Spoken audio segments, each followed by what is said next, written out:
Thank you, everybody. This is basically the studio at MAAD, which is the monsoon semester of 2020, where we are studying, where the studio is called the Quotidian realm. And we've been very lucky to be able to have guest panel speakers who are really focused in their areas of interest and are seriously delving into areas that in different ways connect into the way we produce or connect with architecture. So what we would do now is just as quickly read out the brief of the studio for the record, and then Mehul will just introduce the speakers. So the studio for the speakers, we've already sent this a mail. This is for the record. Visualizing architecture as an artifact has overridden the more fundamental and pressing concerns of humanity. While the architectural imagination is anchored in an intellectual premise, its production is always rooted in the myriad realities of everyday, social, economic, and political. This webinar aims to explore the intrinsic nature of the society as a result of its temporal context. It also seeks to understand the role of various social, technological, and environmental developments in shaping its cultural responses. Anchored to its historical precedents, the present in turn is shaped by societal context and its aspiration. It is this present that we would like the participants, the speakers, to open up to us all, to the students especially, and share their thoughts or predicaments from the lens, various lenses that we've kind of set out. So for technology, we've got Aparajit Ramnath. For environment, we've got Ashish Kothari. And for culture, we've got Gauri. Tridip was to take this on, but thanks to some issues on campus and AMC having to come in, and they had to kind of do all this testing. So Tridip last evening had to excuse himself, and we're really grateful for Gauri for a last minute filling in here. Thank you, Gauri. Thank you so much. And we're all really looking forward to this. I hand over to Mehul to quickly introduce the bios, and then we can start with Aparajit. Thank you. Yeah, hi everybody. This is Mehul Bhatt. I am a co-tutor with Surya. So today we have three speakers talking on three different topics. We have Ashish Kothari, who is going to talk about relationship of society and environment. We have Dr. Aparajit Ramnath, who is going to talk about the relationship of society and technology. And we have Gauri Bhatt, Dr. Gauri Bhatt, who will talk about the society and the culture. The today's session is moderated by Dr. Himanshu Gurte. As we all know, Ashish Kothari is the founder member of Indian Environmental Group called Kalprich. He has been teaching at various institutions, including Indian Institute of Public Administration. He is also coordinated National Biodiversity Strategy and Action Plan process. Ashish has also served on the boards of institutions like Greenpeace International as well as Greenpeace India. He's initiated global ICCA consortium, and he's been involved with various other people's movements, especially like Narmada Bachao Andolan, Vikalp Sangam, and global tapestry of alternatives. Dr. Gauri Bhatt is an associate professor and program chair of Architectural History and Theory program at the Faculty of Architecture, SEPT University. Gauri has done extensive research and work in anthropological and architectural related histories, and Recently, one of her research has been published, which is about the architectural history of Santal Adivasis. It's titled In Forest, Field and Factory, the Adivasi Habitations through 20th Century India. Currently, she is working on histories of everyday lives and spaces in late 19th and 20th century and on histories of making, particularly the genesis and rise of reinforced concrete construction in India. Uh, Dr. Himanshu Burte is an architect and urbanist. He is also an associate professor at Center for Urban Science and Engineering, Indian Institute of Technology, that is IIT Mumbai.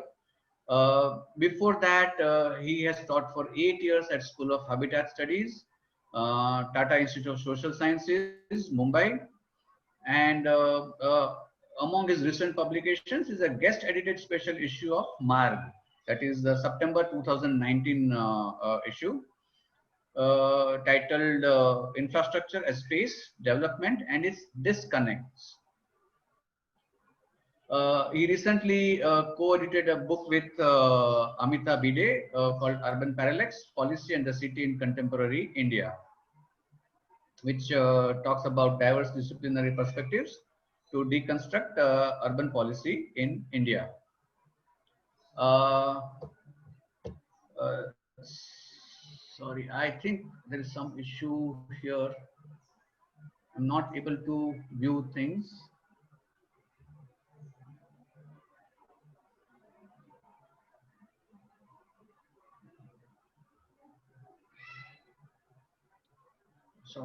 Sorry. No.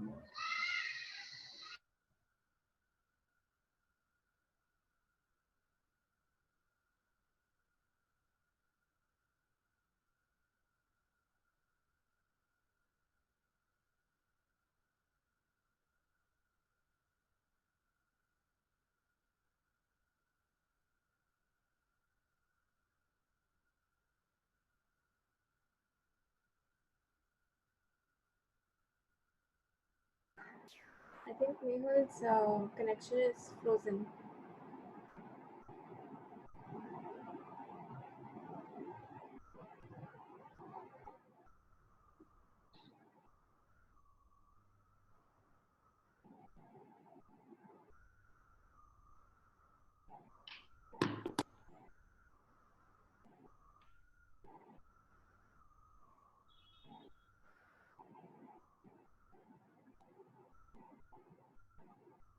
Surya, you're on mute. Okay, you're connecting. You're back? Okay. Okay.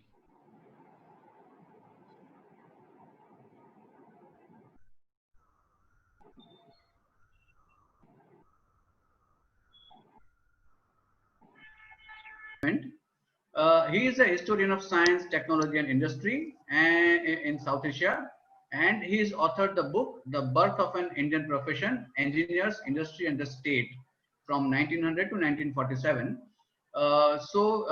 Aparajit also writes on history and other topics in venues such as the Scroll, Wire, and Hindu. So that's where we have these assemblage of speakers today. And now over to Himanshu. Okay, thank you, Mehul. So, Surya, if I remember, the order is Aparajit and then Ashish and Gauri, right? Right. Okay, Yeah. great. So, great pleasure to be here, and I'll not take too much time. Just to say that I'm very pleased to be part of this webinar, which is centered on the everyday realm, and it's going to be I think the everyday is a very important concept and perhaps not adequately used or discussed, because that becomes both the kind of sediment of larger scaled forces, but also the very instrument through which larger dynamics are constituted, are perpetuated, and so on. So it's a great pleasure to have three three very different perspectives,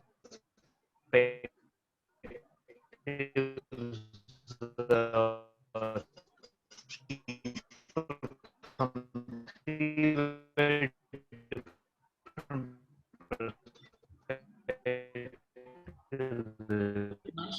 You're, we lost your voice. reflecting on. We've lost your sound. So I'll, Himanshu, your sound. uh, uh,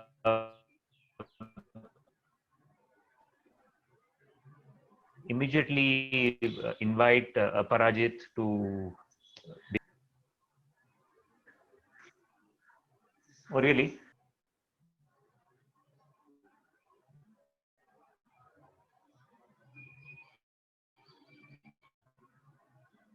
Can you hear me now?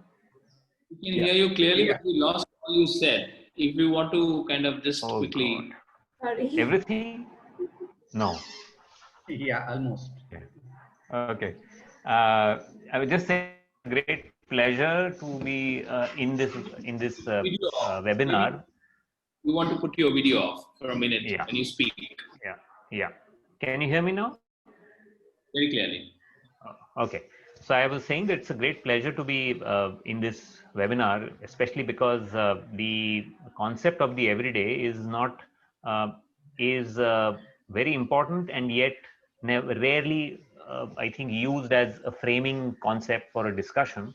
And especially when you have people coming from three very different perspectives, it offers a lot in terms of possible illumination on fundamental dynamics that organize society, mainly because the everyday is both in a sense the residue or the sediment of larger processes. It's produced out of that, but it's also the kind of portal through which you can access those larger forces. If you have to change something, the everyday is one of the domains through which one can think of affecting larger forces, right, or larger structures and arrangements. That's all that I really wanted to say in the beginning. So I'll invite Aparajit to begin his talk, and I'll just to remind that it's 20 minutes. I'm sure I won't need to, but I'll probably give a warning at 17 or 15 to 17 at some point. Yeah. Thank you so much, Himanshu. Firstly, I'd like to thank Mehul and Surya for inviting me. It's a real pleasure and honor to be on this really distinguished panel. I don't know what I'm doing here, but I will I will do my best to be of some value. So I have, as you all know, I mean, absolutely no inkling of anything about architecture. But I do study technology and society in various forms. So I'll be making some general remarks. I'll be assuming, since I was told that most of you students are from an architecture background, that you may not have had an introduction yet to, to some basic theories of in history of technology and social studies of technology. So we'll just have a look at some of them. And hopefully raise a few questions that can bring us into discussion. I wonder if I could share my screen, please.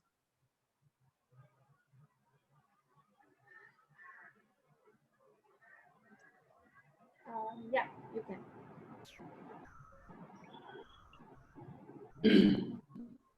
Thank you. Is it visible to everyone? Yeah. Okay. Yeah.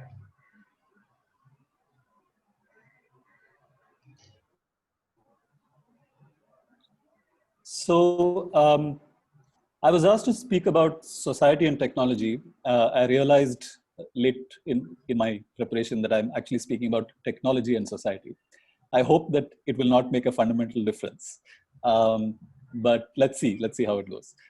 So I think it's quite appropriate that we are now meeting very obviously through the realm of technology to discuss this topic.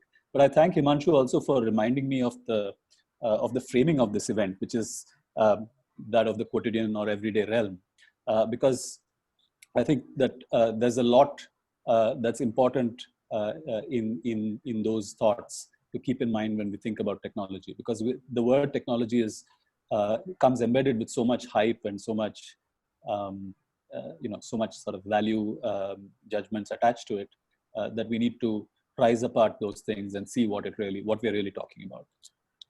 So let me start by asking a very basic question. What do we mean by technology? So to the students here, have a look at these 4 objects, if you will, or these 4 things. And which of them would you consider a technology? How many of these objects would you consider a technology? You don't have to answer because we may have bandwidth issues, but I'll just give you a moment to think about it. And I think most people would say without hesitating that the 2 images at the bottom are technologies, right? The smartphone and the electric grid. And why are they technologies? Because they're shiny, they're made out of metals, they have complicated mechanisms, they involve esoteric knowledge. But the other 2 can also be considered technologies. If you look at the bullock cart, without the bullock, it's still a technology because it's helping us do something specific in a simpler way. And the horse, if you were to consider a world-changing event like World War I, some historians now consider the horse one of the fundamental technologies of the Great War, especially before the invention of the tank and other such things. You have millions of horses being employed during the war, many hundreds of thousands being shipped into Europe from other parts of the world. And their technology is not just in the fact that, cannons are mounted on them, but also in the sense that they are actually engineered and bred in particular ways to serve particular ends. And they are actually, we might even say from an animal rights perspective, that they are reduced to the status of a technology by being, specifically created in a particular way for a particular purpose. So let's look at some definitions then. So Merriam-Webster says the practical application of knowledge, especially in a particular area. Britannica says the application of scientific knowledge to the practical aims of human life or to the change and manipulation of the human environment.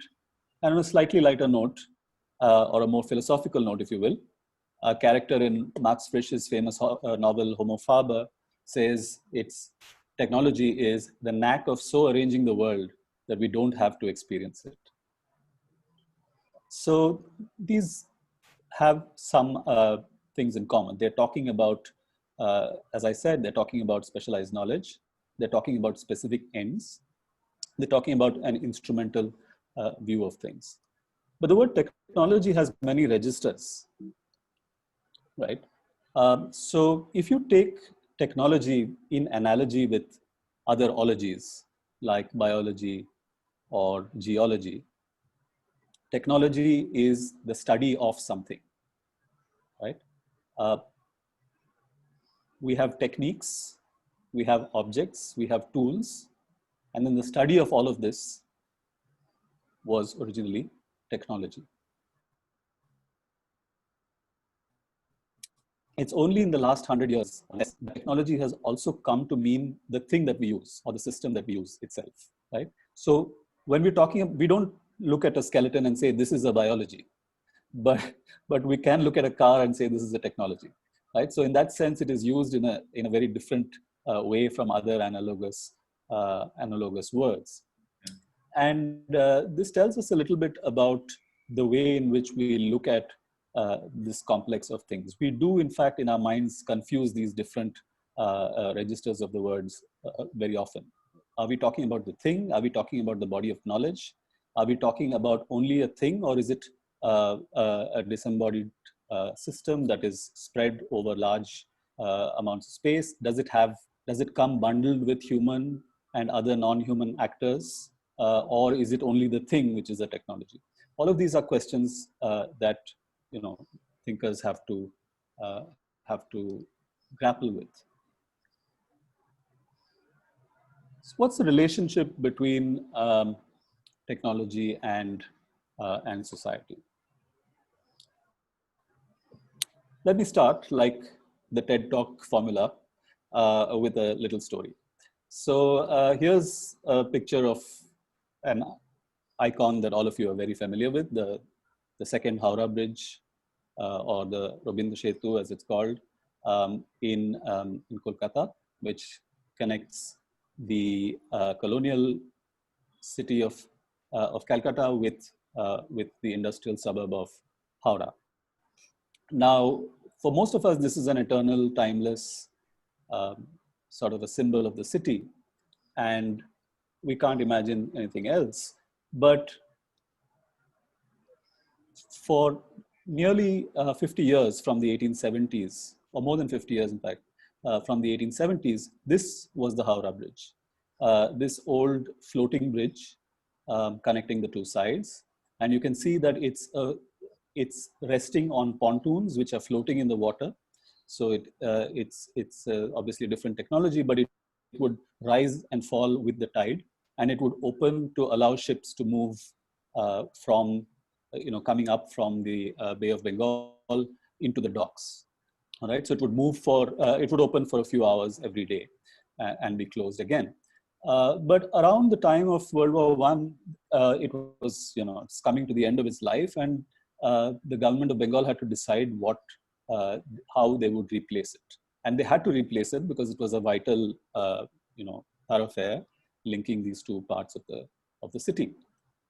And amazingly, the final Howrah Bridge that you just saw took around 6 or 7 years to build, despite World War II going on at the time.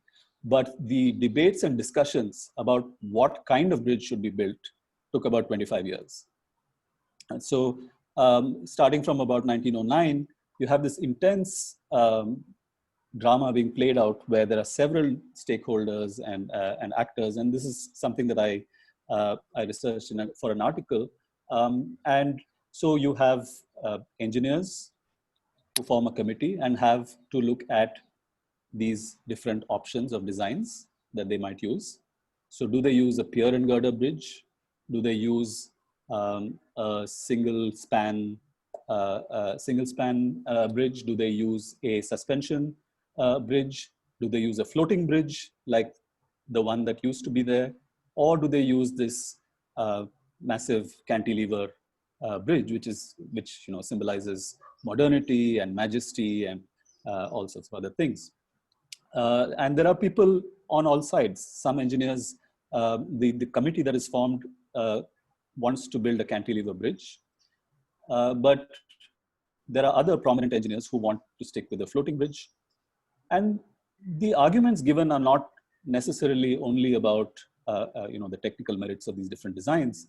It's also about what effect it's going to have on the surroundings, on traffic, and so on. It's also about cost. There are huge debates in the Bengal Legislative Council about what the taxation implications are if you have to raise money for this kind of a bridge. And the business community wants a bridge immediately, but they want a cheaper bridge. The floating bridge is going to be much cheaper than the cantilever bridge. Some engineers are saying we know the terrain, we know how the Hooghly flows, we know what the soil conditions are, we know this is an earthquake-prone area, so you can't go for certain kinds of bridge. You can't go for the suspension bridge. You can't go for the single span arch. Right? Others are saying, no, we come from a universal science of bridge building, and we are consulting, the top people or companies in London, somebody who's helped build the Sydney Harbour Bridge, and so on. So there's different clash of different worldviews, but there's finally what decides it to be very reductive in favor of the cantilever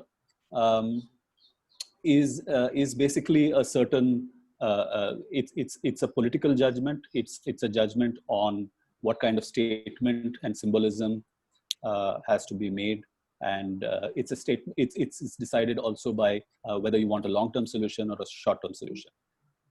All of this is just to say, basically, that you know, the relationship between technology and society. It should be obvious to us that society impacts how technologies come to be. Right? They don't exist in a vacuum. There are all of these other considerations that that come into play. But the reverse direction is also important to consider, which is how does technology apply, or how does technology impact society? And here we have some very simplistic views in some cases, which we might call technological determinism. That is the idea that a particular technology can completely and unilaterally influence society in a particular way. And I have a picture here of Lynn White Jr., not because he was really technologically determinist, but because the popular understanding of one of his classic works is a technologically determinist one. And the summary of his argument usually is that the stirrup, or the invention of the stirrup, helped to create feudalism in 8th century Europe. All right, and there was a complicated series of causality that model of causality that he put forth. But in this simplified representation of his argument was very appealing to many people, because it purported to explain a huge number of things through one single factor. And we still hear this kind of thing all over, all the time. Futurologists will talk about, oh, this is the technology that's going to change the way we do something, or Twitter is going to change the way democracy functions, something like that, right? So there are several other examples. This one will be very well known to you. The idea of the open plan office supposed to promote interchange and so on, but in reality, many people find it very difficult to work in them, and this is the kind of situation that you have.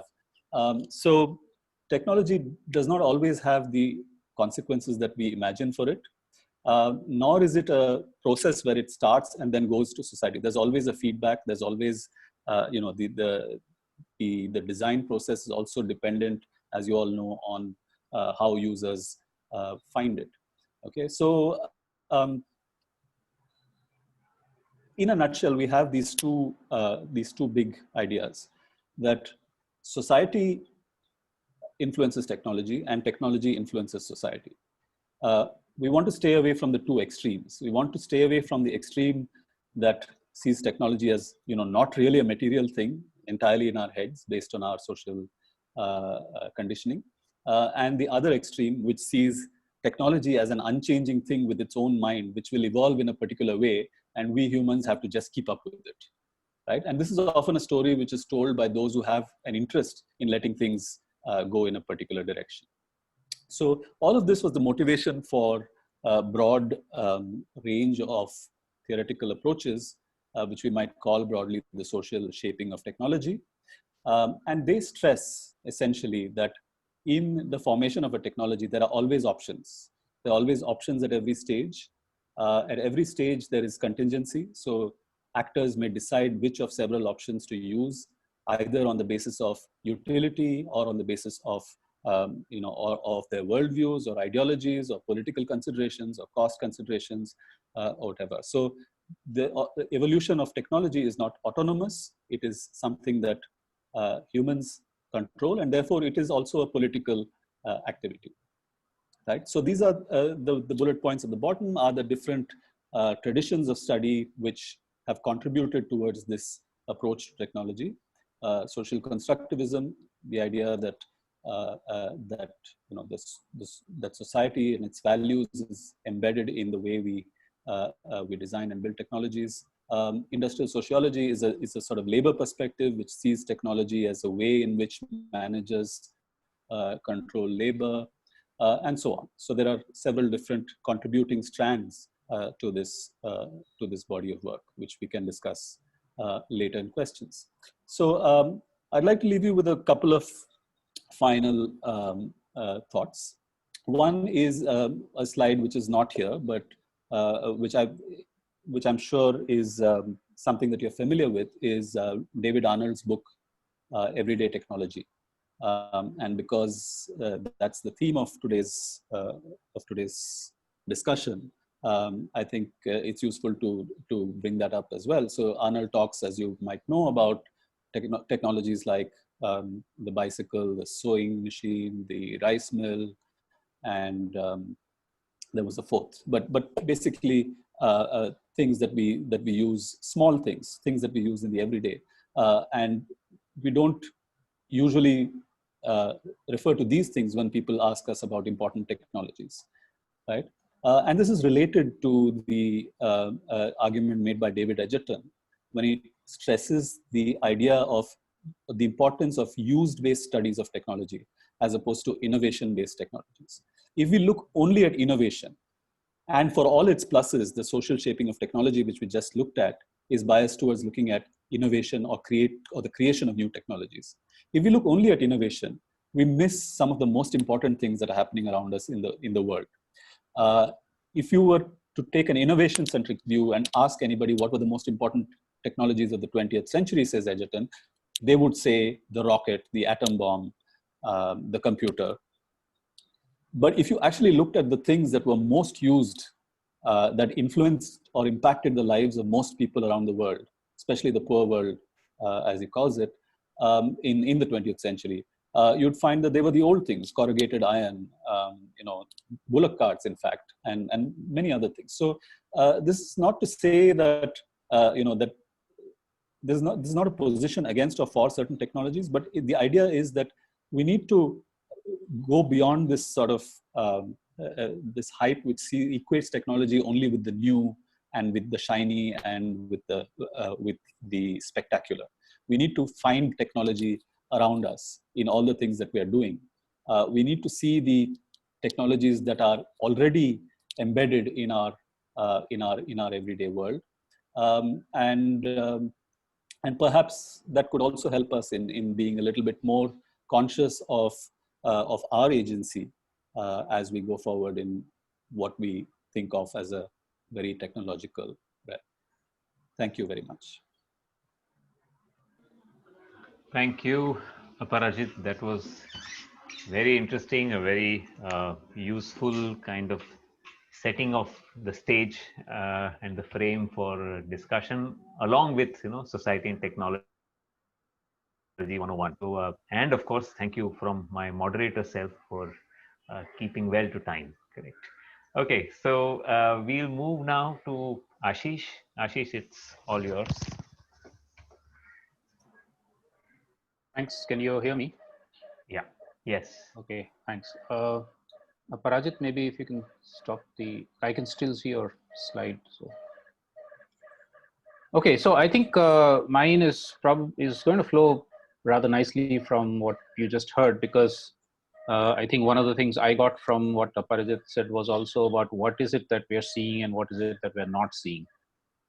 And I'd like to follow up on that and talking about environment and society from the point of view of how some things that are so basic to our life, so basic that we can't even live without them, have actually largely gone unseen, and because of which we are in a very, very, very deep predicament as a species. Let's start with some, and let me also start with the same caveat that Aparajit did, which is that I'm not an architect and I know very little about architecture other than living in the products of you folks. But hopefully some of what I say will be relevant to what you're doing. One of the things I really like doing is going back into the origins of words. So if you look at two words, economy and ecology. Now, if this was a normal class where we were face to face, I would have asked you all, okay, can you tell me what the origin of the words economy and ecology are? But we don't have that luxury, unfortunately, here. Both the words start with the three letters eco, which comes from the original Greek oikos, which means home. Now, let me give you an anecdote. There's Professor Satish Kumar, who's a philosopher, who once went to the London School of Economics And he asked the dean of the London School of Economics, where is your department of ecology? And she said, what? Why should we have a department of ecology? This is about economics. And he asked her, do you know the original word of the meaning economy? And she actually couldn't trace it back to oikos.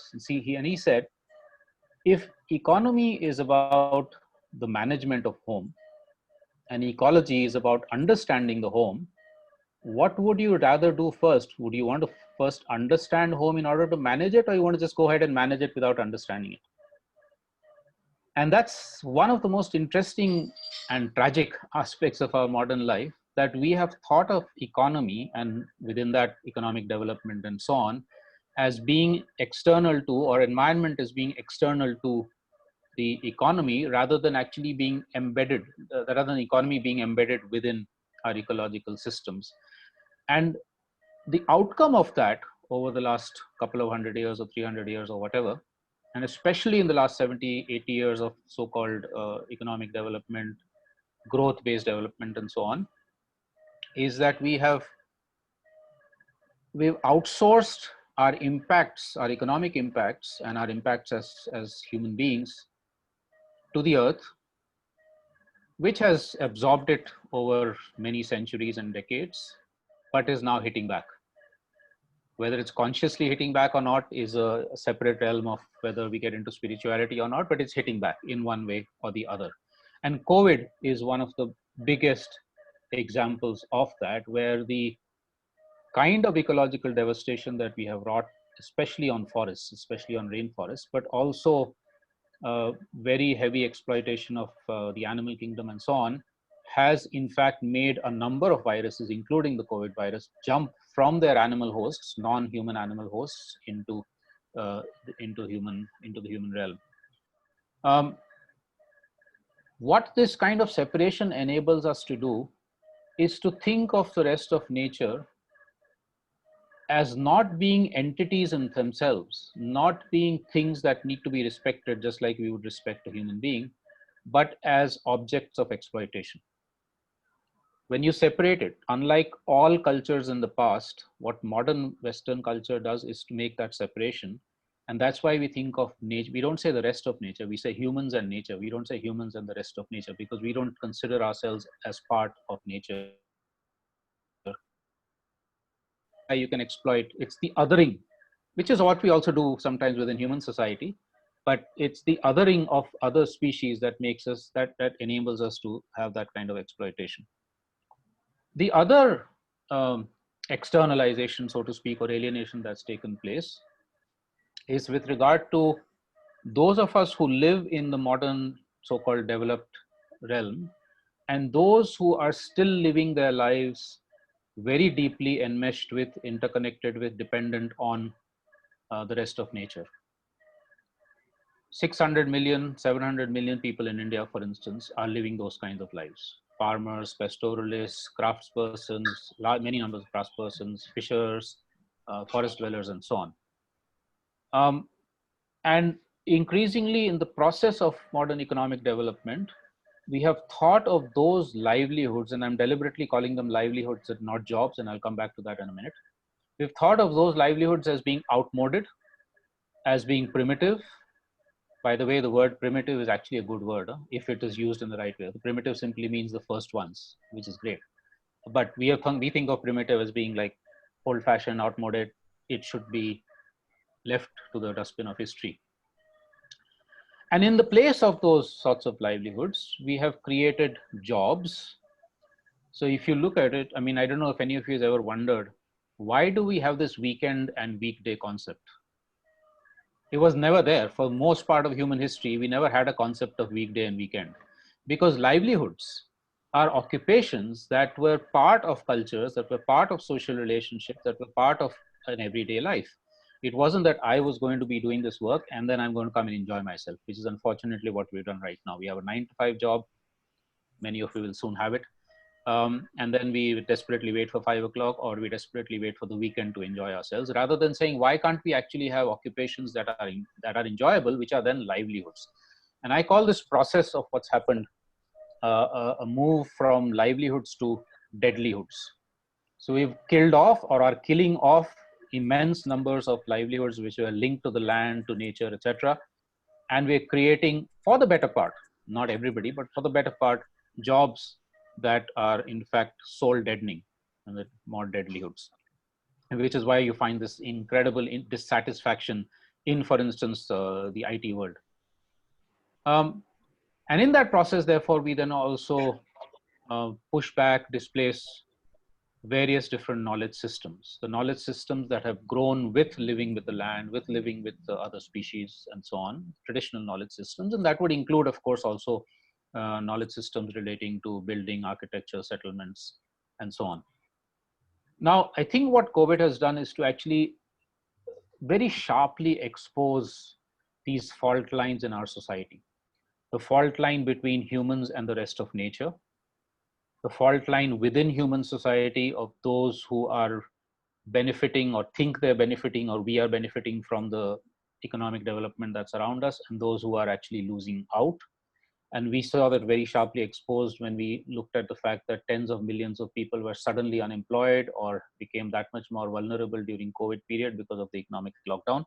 They simply did not have any kind of economic security to fall back on.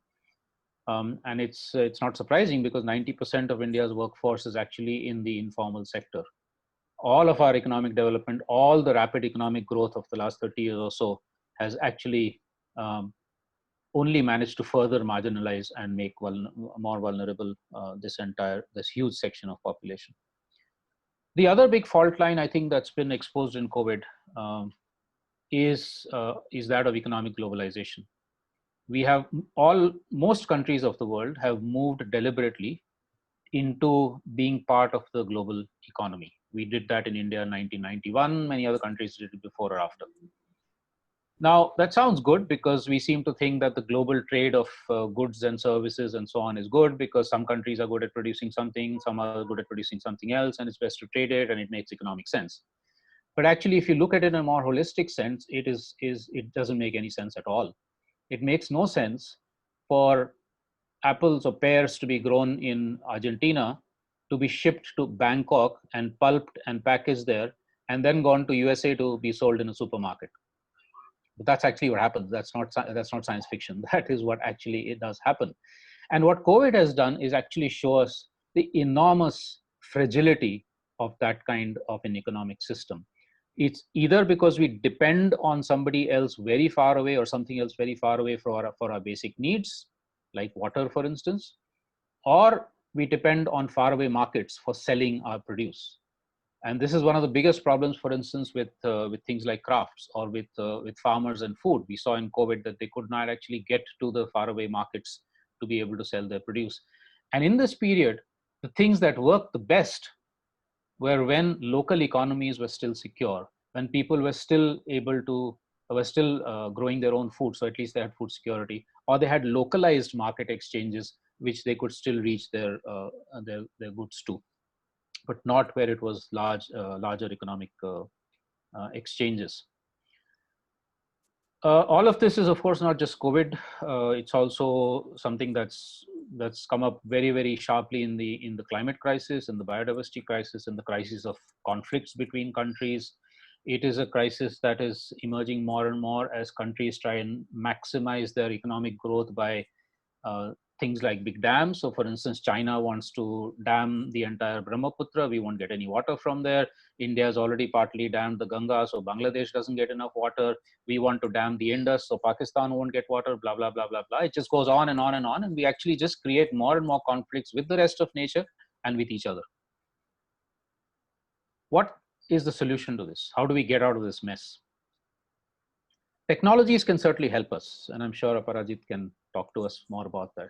Technologies can help us, for instance, in your field, green architecture, passive solar. I've seen a number of places in Ladakh and Kutch, for instance, the most amazing alternative architecture that's being built on how to live with or how to work with nature rather than against it, rather than think of nature as being something you need to shield yourself of. Think of nature as something that you can actually use as part of the settlements and the building and architecture. But that's not my field. I'm not getting there.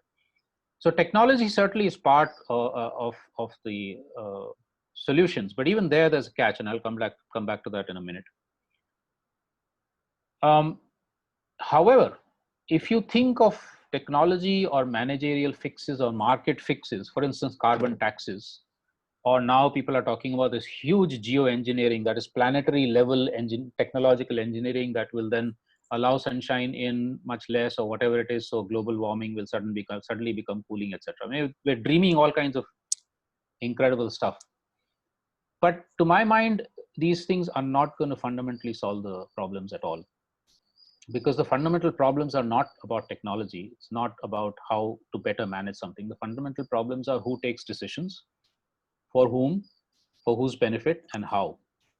And this relates to the fundamental structures of whether it's capitalism, where private corporations rule our lives, or it's statism, in which so-called socialist states rule our life, or it's patriarchy, in which men dominate women, or it's anthropocentrism, in which human beings are dominating the rest of species, or it's racism, casteism, etc. It's the fundamental structures of power and the inequality in that which needs to be tackled if we really want to have meaningful and deep solutions to it. Because otherwise, what we'll keep doing is recycling waste and not actually asking the question, why are we producing so much waste in the first place? What we'll do is we'll say, okay, build that many more solar power stations, that many more wind, etc. Get away from coal, just to renewable energy, yes, but just millions of hectares gone under that, rather than asking the question, how much energy do we really need to be happy human beings, right? So we really have to go fundamental, and there's 4 or 5 things in that, and then I'll end. First, every economic activity we do and the macroeconomics that we espouse has to be within ecological limits. We cannot cross planetary limits. We cannot cross the ecological limits within which we are located as a community, as a country, as a planet. Which means, therefore, that the indicator of a good and healthy economy is not GDP, but actually well-being. Which means, does everybody have clean drinking water? Does everybody have access to adequate amounts of renewable energy? Does everybody have reasonable opportunities for health and learning and so on and so forth, without causing the kind of ecological problems that we have? And you can see, for instance, Bhutan has tried a little bit to go in that direction with a lot of faults, but nevertheless something that we need to look at. It's the only country in the world so far, and now I think New Zealand, that does not use GDP as its indicator of economic development. Second, economic democracy, which means that the nature and natural resources on which people's livelihoods are dependent, or the machinery on which livelihoods are dependent, or the potter's wheel on which the potter's life is dependent, has to be in the control of that worker. It can't be a capitalist owner who's making you do labor for his or her profits. Dalit women farmers in Telangana, 5,000 Dalit women farmers in Telangana have created an incredible agricultural revolution over the last 30 years by moving from a situation of extreme poverty and hunger and malnutrition to being now not just food secure, but food sovereign, which means complete control over their land, seeds, water, and knowledge relating to food, and no dependence on the government or on the corporation. Completely organic, completely dryland farming, local seeds, everything. Okay?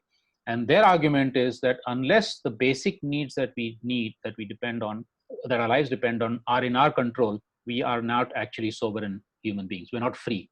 We're not independent. Third, deepening democracy.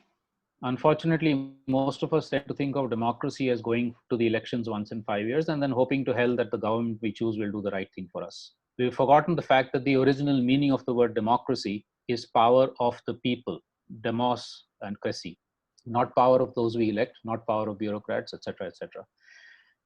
But there are communities that are actually now reliving that and rediscovering that. In central India, for instance, 90 villages have declared that Hamare gaon mein hum hi sarkar. We are the government in our village. Nobody else will take decisions for us. We will, as a consensus, the entire Gram Sabha, the entire village assembly will take that.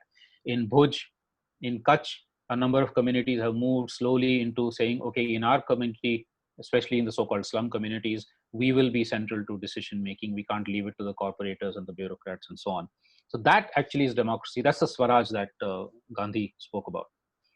Fourth, knowledge and technology commons. And again, Parajit can speak more about this, but the knowledge commons, that is to say, not the privatization of knowledge, and not intellectual property rights, but to say the free availability of knowledge for the good of all communities. So for instance, if in India, farmers have developed 50,000 varieties of rice, I don't know how many of you know this, but 50,000 varieties of rice. It's by actually sharing the knowledge, sharing the germplasm, sharing the seeds. It's not by saying, oh, I developed a new variety and I'm going to keep it until I get ₹1,000,000 for my so-called discovery.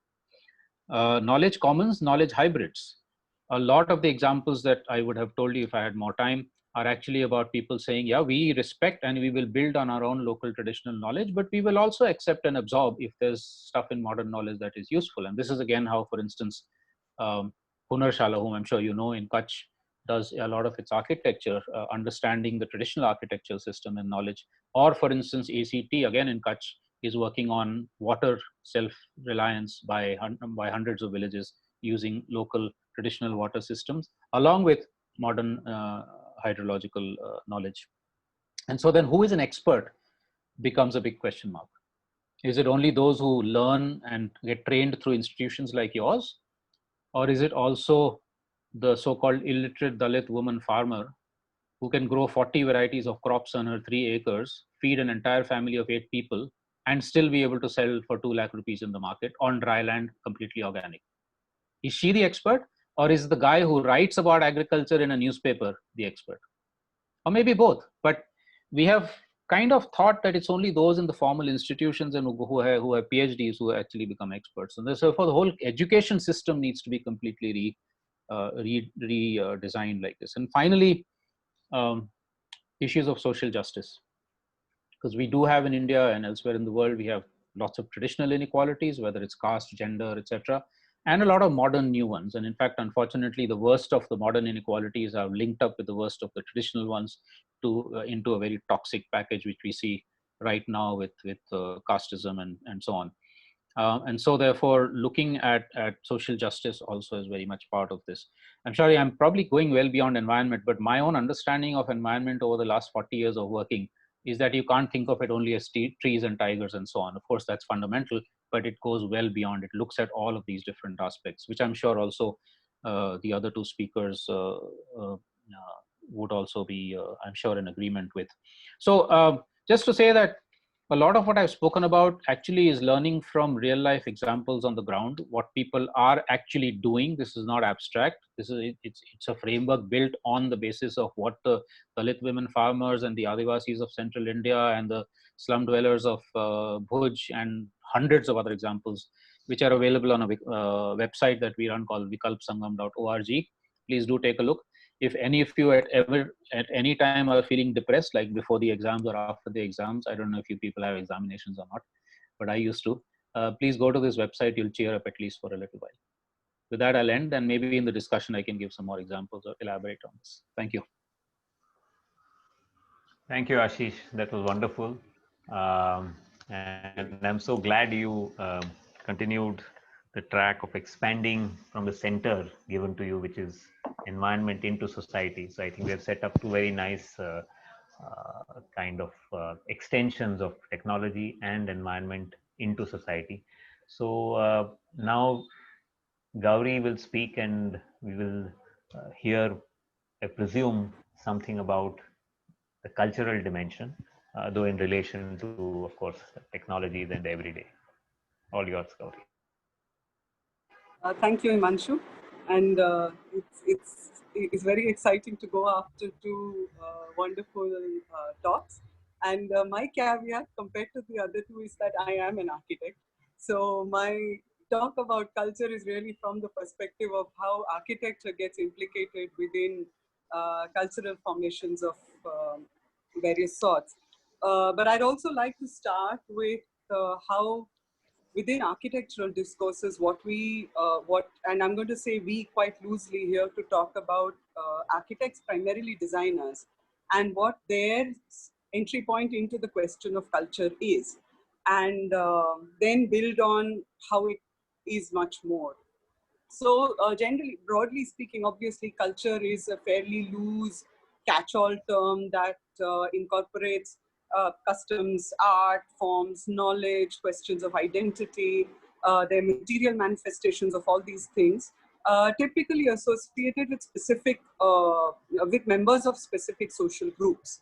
So it's a broad set of ideas, and in disciplines that study culture, whether it's anthropology or sociology or the art history, a lot of the questions of culture are related to the intangible dimensions of culture. In our case, however, we are really interested in the materiality of cultural questions. So in what ways does architecture belong to culture, and in what ways do cultural ideas get embedded within architectural works? So that's the sort of starting point with which we are going to look at the question of culture. And so here I'd like to start with, for many architects, their first introduction, for architecture students, their introduction into the question of culture and society happens usually with what we, in fact, now I think slightly pejoratively call vernacular architecture. So culture is very often, we think of culture as something that is in rural areas, something that is there in exotic building traditions. So if I, very often if I ask my introductory classes about, can you give examples of, cultural expressions in architecture, I'll typically get answers like the bhungas of Kutch or the temples of South India. So specific monuments, specific vernacular building traditions, indigenous building traditions, they, in the typical architect's imagination, that is what constitutes the space of culture. And that really is the overlap, for the most part, that is the dominant overlap between culture and architecture. This kind of, this obviously comes following, many decades of writing about architecture, primarily through monumental and iconic works. So, through the 20th century, a lot of the writings on culture have related cultural ideas to monumental buildings. And in fact, the space of the everyday, which is what the studio focuses on, is really something that has almost actively positioned as a space that really does not even merit a discussion within architectural discourses. And of course, one of the most famous statements is Nicholas Pevsner's idea that the Lincoln Cathedral is architecture, but a bicycle shed is just building. So the space of the everyday has almost not merited any discussion. And the primary reason has been that it is devoid of aesthetic. So it continues to be imagined as a place that is purely functional, and therefore as a space that does not have any cultural dimensions to it. So I'm making a huge simplification here, but I think most of you who practiced design will recognize that this is the way we would think about culture. So, if you're designing a parking lot, you're designing a bicycle shed, we don't think any of them as spaces of any kind of cultural value at all, okay? So that is the general starting point for most architects. And even within other disciplines, the space of the everyday as a subject of inquiry is really about 3 or 4 decades older, a little older than that.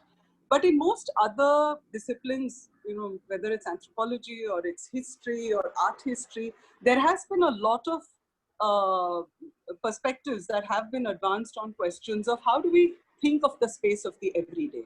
How is the space of the everyday different from the space or whatever is not everyday, right? So I'll sort of use a couple of architectural examples to talk about the spaces of the everyday, because again, from architectural discourses, there are very distinct spaces. And so one of which we obviously recognize quite clearly, which is the house or housing projects. These are certainly quite clearly spaces of the everyday, right? Again, for those of you who have worked on housing projects, I mean, all of us live in houses, so we understand that very often when we have a choice, then people would see their houses, the inhabitants of the house would see the house as an extension of their identity, okay? And identity as an idea it's a cultural concept, right? So the dwelling as the embodiment of the resident's identity, of questions of status, of aspiration. So from that point of view, the dwelling, both the space of the dwelling and the form of the dwelling if we just for the moment consider them as carriers of culture, and then try and look at how these operate in the realm of the everyday. The reason why I'm making a distinction here between how cultural ideas are embedded in the space of the everyday, again, for a lot of architectural studies, cultural ideas have an almost unproblematic correlation with their architectural manifestation. So, for instance, with many groups of students, and in fact with many architects also, the idea that there is an essence of a building is a very popular idea. Okay. Now, what is that essence when people are talking about? They are talking about certain social and cultural concepts that underpin the architectural form as it is. And largely, these are believed to be unchanging. These are believed to be constant. And these are believed to have a very clear and unproblematic correspondence with the form. So if you pick a temple, there is a certain philosophical idea, there is a certain set of beliefs and practices which almost directly translate into architectural form. Okay, so this is another idea that in the space of the everyday, this correspondence between cultural ideas and architectural forms or spaces of inhabitation is far more complex and far more sort of fluid. So again, before we get into the, I'll give some illustrations of that. So basically what I'm suggesting is that architecture obviously embeds cultural ideas, okay? And within that, if we look at homes, they embed certain cultural ideas in very different ways, okay? So to give a very sort of unusual example, if any of you are from Calcutta, so there are a set of houses, a large number of houses. So I'm talking about an area which is sort of central Calcutta. So it's not the historic northern part of Calcutta. This is an area, so broadly between Baliganj, Hazra and Guriahat. These are areas that have developed in the past century really. So it's not very old, it's not very new. So it's sort of, and it's a major chunk of the housing stock. And most of these houses are sort of G+2, G+3, G+4, not really exceptional in the sense that if you see these houses, you will see they are colored pink, they're colored green, they're colored red, all the usual stuff that architects will scoff at and say, I mean, who makes houses like this? Now, I've spent a bit of time in and out of Calcutta, and each time I would cross this area, the ground floor facade of these houses, of many of these houses, has a very curious feature. So the entire ground floor facade, especially the houses which are built right on the street edge, it would either have a lot of aggregate, you know, the kind of aggregate that is used in concrete, the black kapchi or gitti or whatever it is called. So it would have a lot of those embedded in the plaster, creating a very rough surface. Okay. Alternatively, it would have a sort of a rough cast plaster, except that the rough cast is not the kind of Dana plaster, if you are familiar with it, but it is literally like blobs of cement which have been thrown on the wall. Like you guys have seen a cow dung wall. So the walls are made up of surfaces like that. Now, by no stretch of imagination is this kind of a surface aesthetically pleasing. I don't think anybody will be able to claim that this is even vaguely aesthetically pleasing. And yet this is the dominant kind of ground floor facade that you see in most of these areas, okay? So I've been noticing it for many years now. And probably the people who do it know why they do it. It took me a while to realize. Wherever this kind of a rough surface was not there, all those walls had been covered with posters, usually of political parties, or they had been covered with graffiti. Now, whichever wall had this rough surface was not covered with graffiti, okay? What was also interesting, so it was quite clear that when people started, and of course, like I said, you know, only the ground floor surface is done like this. So obviously, the people who were building these houses specifically wanted the facade to be done in such a way that nobody else can come and stick graffiti on it. Okay, so this is classically what we would call a response to a specific context. Now, where it gets interesting is that in many other societies and in many other houses, this process of producing a rough pattern is elevated to the next level. and is turned into a design. So gradually you begin to see surfaces where this rough pattern has been modified into different colors. So you see this sort of a black and white pattern. So you see a higher level of articulation. So what starts off as a response to a context over a point in time becomes the way in which the facade of the house gets articulated. Okay. The point that I'm making here is that this moment of shift from just doing a rough surface to making sure that nobody sticks a political poster, to turning it into a standard kind of decoration that all respectable middle class houses have, is a moment of shift from what we would call a response to a context to a cultural code. Over time, this kind of a facade, that kind of an aesthetic, that kind of a texture comes to get associated with what middle class housing, the image of middle class housing is like. Okay. So from a response to a context, it is becoming a cultural code. So all middle class, good middle class houses begin to identify themselves with this kind of a decorative, this kind of a motif. This as an idea you will see in many, many places. So you have a certain fashion that starts off, or a certain trend that starts off, and eventually comes to be identified in people's imagination with a certain institution, with a certain aesthetic, with a certain, like in the case of Calcutta houses, with a certain kind of middle classness. So there are ways in which architectural ideas get coded as cultural concepts. Okay, so that is the very interesting space in which architects contribute and perpetuate, but also potentially challenge cultural formations. So if I take a slightly larger case of that, and this is the sort of general trend, general thread that I'm going to sort of pick in how I'm thinking about the relationship between cultural ideas and architectural developments. So if you think of, again, I'm picking another example from Calcutta, largely because I was familiar with some of these kinds of details. So in the mid 1990s, Doshi did a very large housing project in Calcutta, which was called Udayan. And it was done for, at that time, it was called the Bengal Ambuja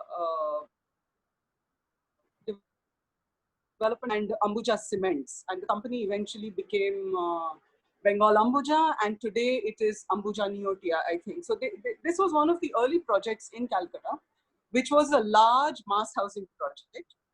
But it was also a collaboration between Ambuja Cement, so the private sector and the public sector. It was a very large project, and it was really a sort of a trend-setting project. So there were many ways in which the project set the trend, but I'll just focus on one thing, which was the color scheme of the project. So the high-end housing, so it had low-income housing, middle-income housing, and high-end housing. And those of you who are in Calcutta may know about it. It is located in the southern part of Calcutta, in something called the Eastern Metropolitan Bypass, the EM bypass. Now, the project had a color scheme which was quite unusual for Calcutta. So it had, they were large towers, so they were G plus 14, I think. The lower level of the towers were painted dark brown, and the upper levels were done off-white. Okay. Now the lower level had a sort of a zigzag kind of a profile, and the upper level was, the rest of it was off-white. And occasionally, some doors and windows were painted in primary colors, so red, blue, yellow, and green. Okay.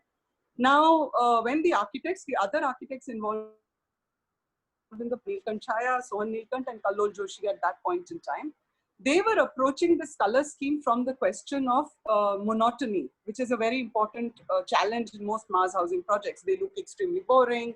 So they were approaching it from that point of view. And they were also concerned about the efficacy, because Calcutta is a very high monsoon area.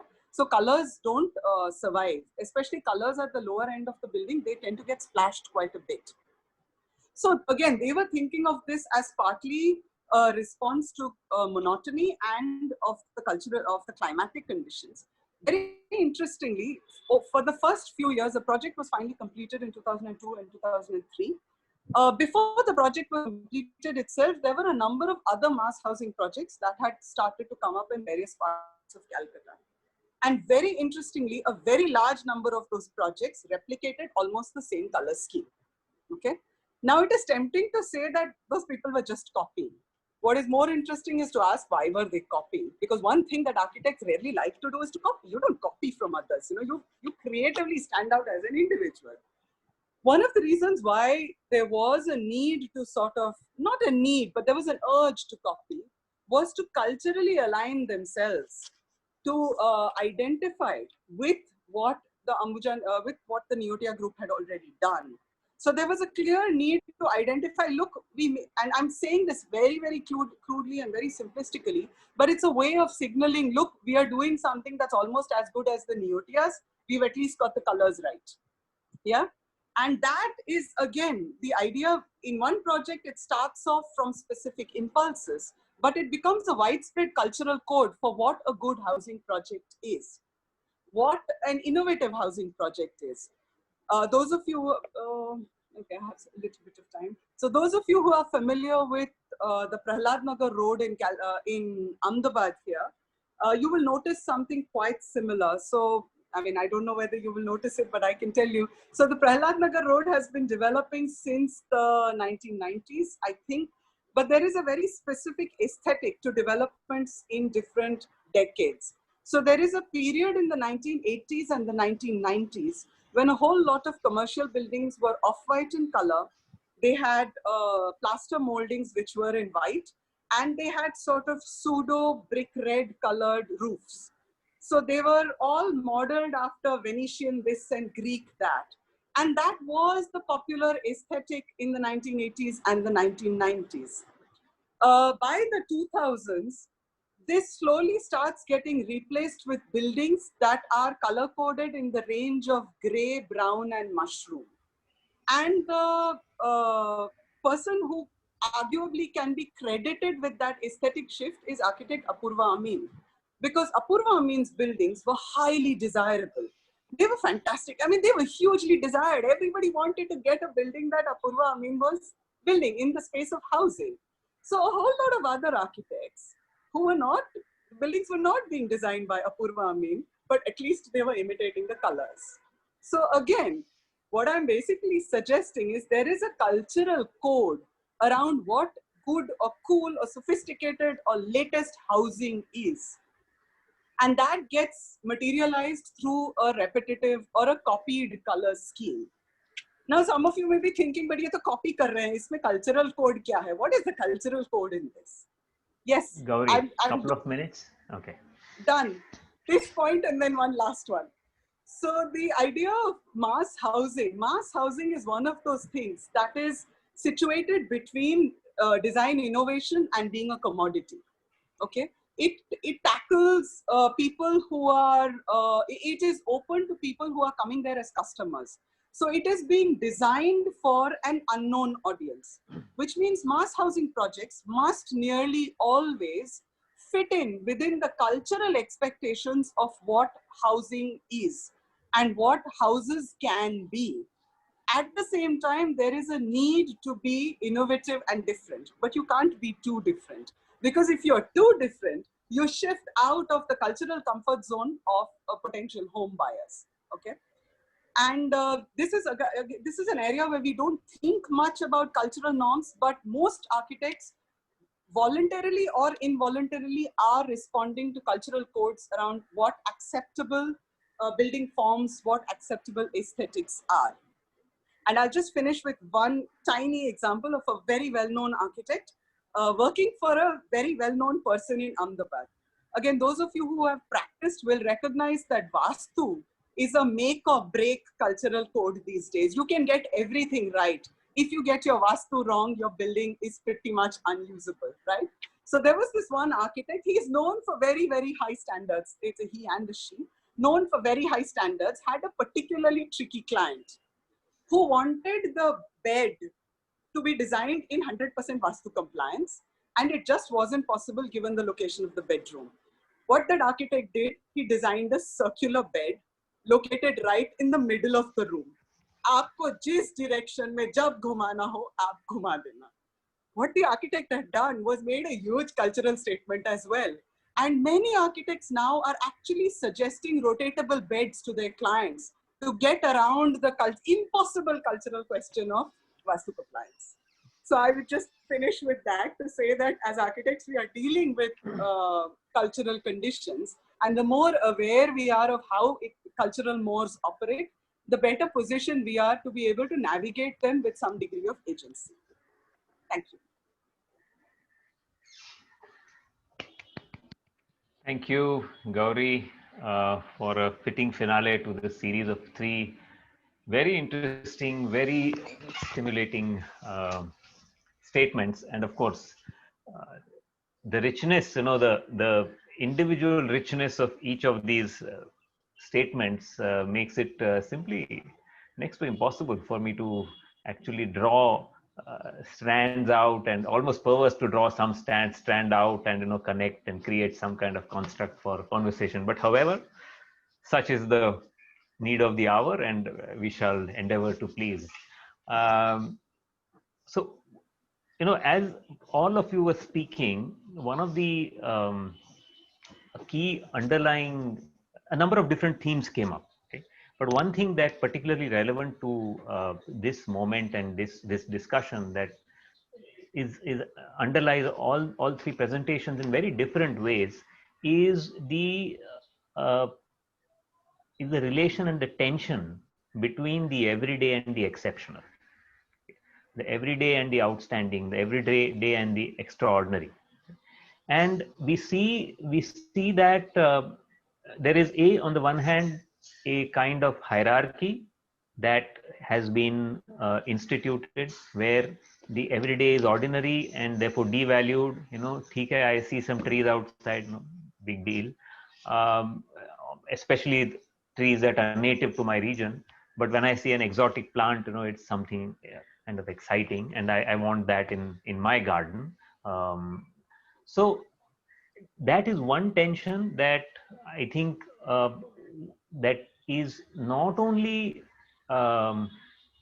it is, I think, I mean, in Gauri, I think showed it very well, the fact that in many ways the extraordinary that the architect is after, often, or which the architect might recognize as extraordinary, comes out of a kind of engaged responsiveness to a very mundane, everyday, almost profane set of say stimuli. In the case of the houses with rough cast plaster, to having to protect against graffiti, etc.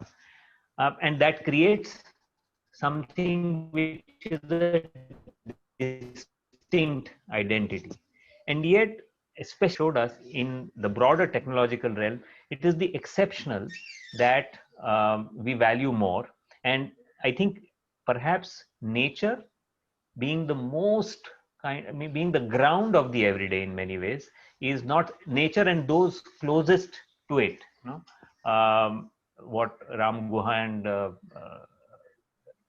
I think Ram Guha said, called the ecosystem people, right? Gadgir and Ram Guha called ecosystem people. I think it is almost inevitable that we have learned, we have internalized the fact, a kind of hierarchy in which the mobile phone is a symbol of progress and going futureward, and the people who live in forests are therefore something of the past.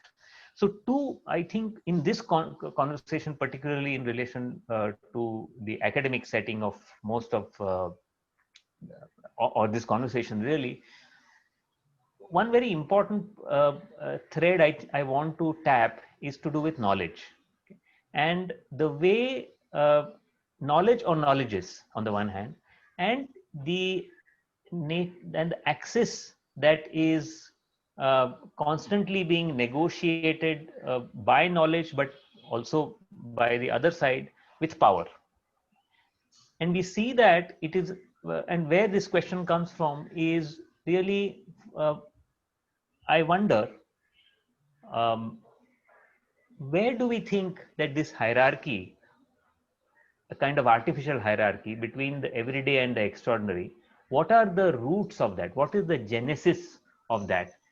And this is a very important question because, as I said in the beginning, on the one hand, the extraordinary, this is what Henri Lefebvre, the pioneering philosopher of the everyday, he writes the first book, his first of 4 volumes in 1947, A Critique of Everyday Life. This is what he says is the everyday is the realm in which the extraordinary is tested. If it's an extraordinary cell phone or extraordinary technology, it has to finally succeed in answering the test of everyday use. So the everyday is a realm of testing, but the everyday at the same time is the opposite of high technology, and the everyday is the residue of old technology, of not very exciting, very humble, of the bullock cart, of the footpath, right? So for me, the question which is open to all three, and perhaps each of you can spend some time reflecting on it and sharing your thoughts with us. How have we come to a position where the very ground of the everyday, which whole range of activities get either classified as, I mean, even the girl who used to work at my parents' place, she used to tell me, my husband is a practicing architect, she used to tell me, wo asli architect hai, tum to jhopadpatti ke architect ho. So it very quickly became, I wasn't even a real architect. And that I think we have to fundamentally try and turn by celebrating some of the other projects as being more really the need of the times. And that has to start both in the space of education, it has to start in the sorts of things that we make desirable for students. And then of course there are things like, awards and this, and then more conversations like this where we talk about the responsibility that architects have towards environment and society, and not just about the next sort of fancy building that they build, just to start the conversation off. Gauri, can I press you a little bit more, because you're right. I agree with you that it's a certain discourse that is in place in the architectural profession and academia and all that. But I think it is important because architecture is one of the professions that is around and one of the disciplines around. That's why I'm pushing this point. How do you think this hierarchy has got embedded? And I'll give you an example of all possible explanations which have at different times been offered. You can take a feminist explanation, and you can take the position of you can say, Lefebvre again talks of a phallocentric formal imagination, right, which is tied to power. Where do you see this hierarchy in that historical process? Why, for instance, is it just natural, or is it just coincidental that we landed up with this, or is it that a discourse has been steered through many perhaps half-conscious choices in which various kinds of power structures are acting out? What do you see? I mean, you may change your opinion tomorrow. I'm just curious as a kind of brainstorming. So yes, there is obviously a very long historical trajectory to how we have arrived. If I just take the figure of the star architect as the sort of all in control male technocrat at the peak of his creative genius, and able to get the client to do whatever he wants. So that obviously has a very long, starting from the figure of the colonial authority figure, the celebrated engineer, to figures like Val Kilmer in The Ghost and the Darkness, and a range of other sort of powerful figures. So at the level of an imaginary, obviously there's a long history of that. On the other hand, in terms of, if we think in terms of teachability and the sort of material that is available for us, obviously historically we've had monuments that are available to us. And there's a whole lot of environments that have not been available, or they have not been considered worthy of study. And embedded in all this is a complete invisibility of questions of making, of resources, because even today, and I dare say even at a place like SEP, which is otherwise a fairly liberal learning environment, form precedes making. Form comes first, then comes making. Nearly every studio begins with a concept. So even now, inadvertently, we are privileging form over everything else. So in terms of teachability, in terms of historical material, in terms of diversity of role models, and then of course in terms of pedagogy, how do we teach other realities? Because do we even have the language to talk about things? Because we teach through the narratives that are available to us. And the narratives that are available to us already embed so many marginalizations in them. So for instance, every year, my first year batch, when we start talking about things, now increasingly, most of the groups I teach, they are anywhere from 85 to 90% women. But nearly every time they will start saying, the architect, he did this. So I have to say he or she. So then they'll embarrassedly say, haha, he or she. Then they'll go back to he. So Correct. unlearning so many of these things, because it is so firmly embedded, and it's very, very hard to try and unlearn that. So I think it's part social conditioning, part teachability, part absence of pedagogy, and part, of course, lack of motivation, because architecture is such a difficult degree to get through that you want to make it big. You don't want to be the sort of jhola carrying architect, because that's not a sexy symbol of success. So when you struggled so much, you want to look successful and you want to enjoy your success. And it's so very difficult to convince somebody that it is worthwhile going in a village and, Although having said that, there are a number of students who are going in that direction. That much is for sure. So we are getting more numbers of students who are keenly interested and willing to engage with a set of things. Now it's our job as an institution to rise to that challenge. You're Can I on, try and Ivanshu, you're Sorry, on I mute. think. Yeah, as I grow older, I was saying I get more interested in the street outside my house rather than go somewhere else. And I think it's complex enough and exciting enough, frankly. And I am actually doing something effectively that, right? Ashish, yeah, do what Gauri said again leaves one question? Is it to stay with the hierarchy issue? Uh, is it something that is just there as culture? Are there larger structures? Is there something to do with a form of democracy that we have inherited, or maybe an economic order? Is any of that involved in alienating us from the everyday? Because that's what we are seeing by upholding the exceptional or defining something as the exceptional. Do you see that at all as a problem in the first place?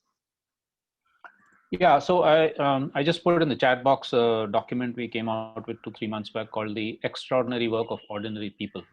So I was struck by the words you were using, because it's exactly that.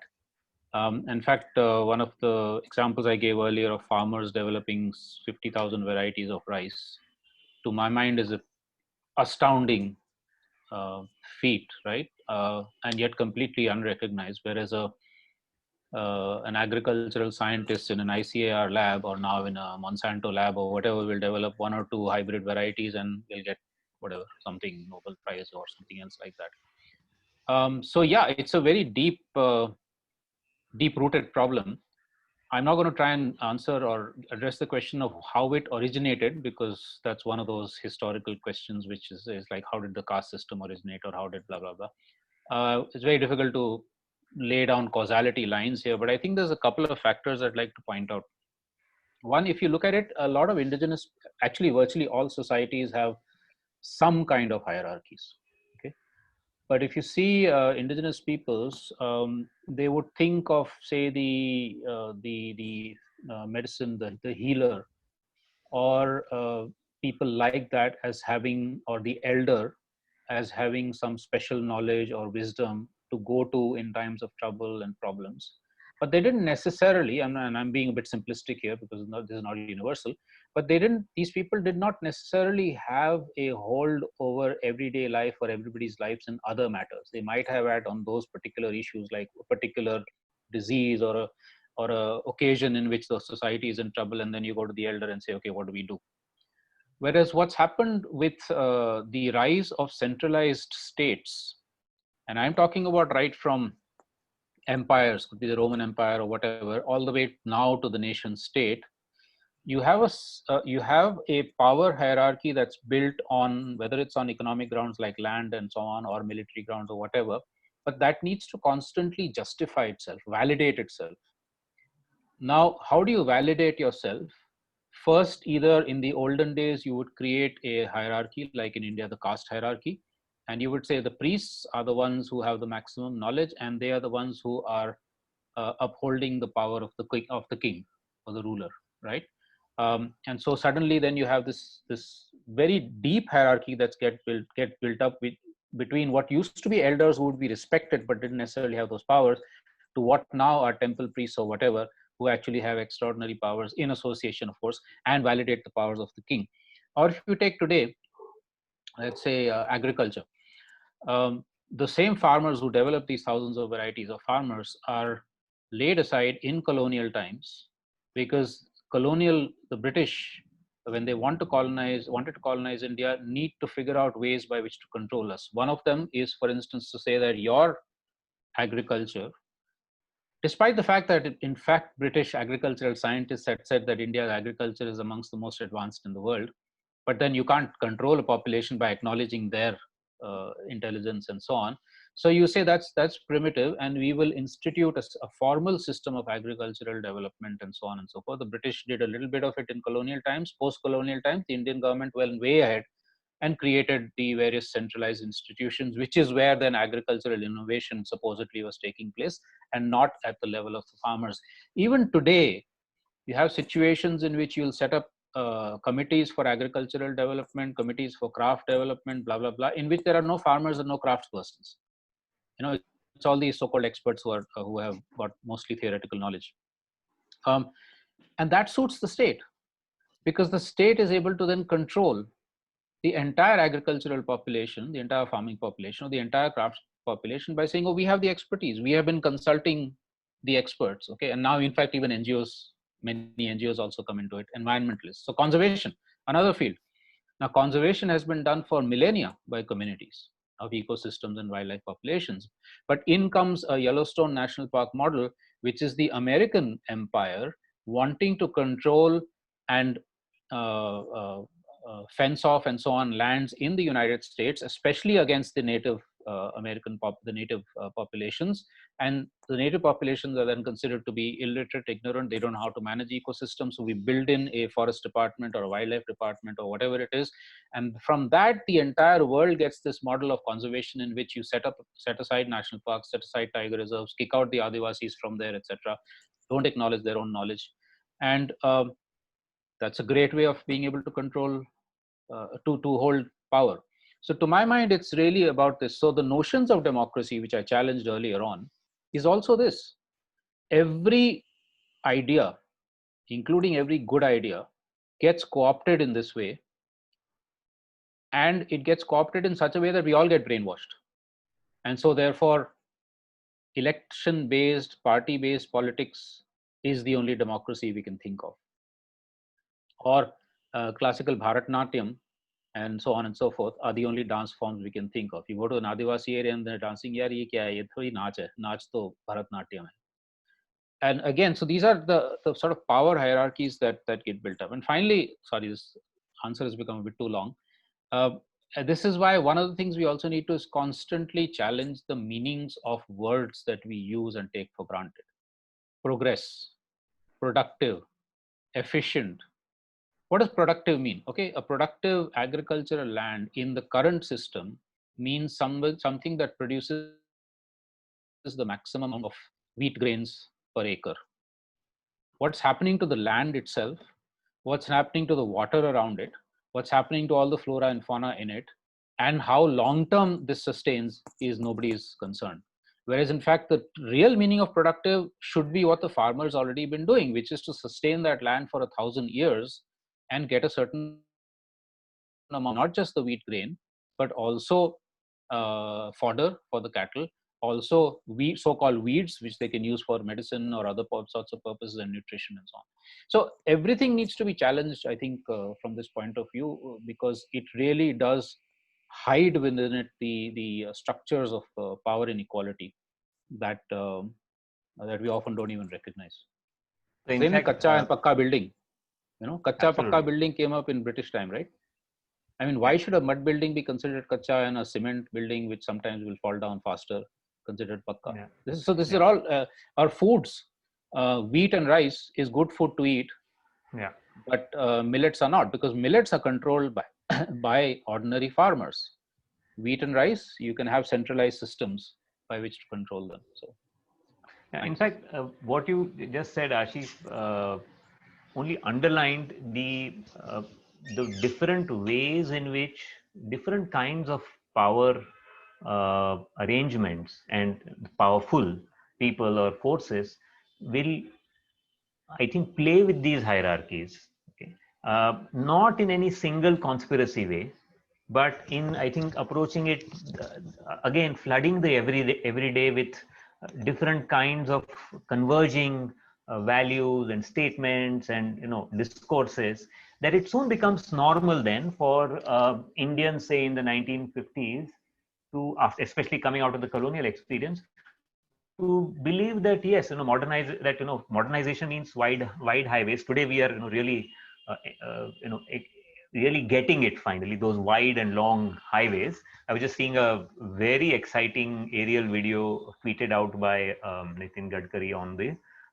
Delhi Meerut expressway. Just that, I think that form is very interesting, of a video that goes on and on, time lapse from one city to the other, and the fantasy of expressways. We are getting it. But what is beautiful, I find, is the same hierarchy, is the same power hierarchy of who sets the discourse, is also now giving us the counter, which is placemaking. And so the very forces that gave us, that led to these anonymous Bandra Kurla complexes and all of these kind of spaces being the aspirational city, from the same source we get the very opposite, which of course we have been great at making places. All pre-modern cultures have fantastic place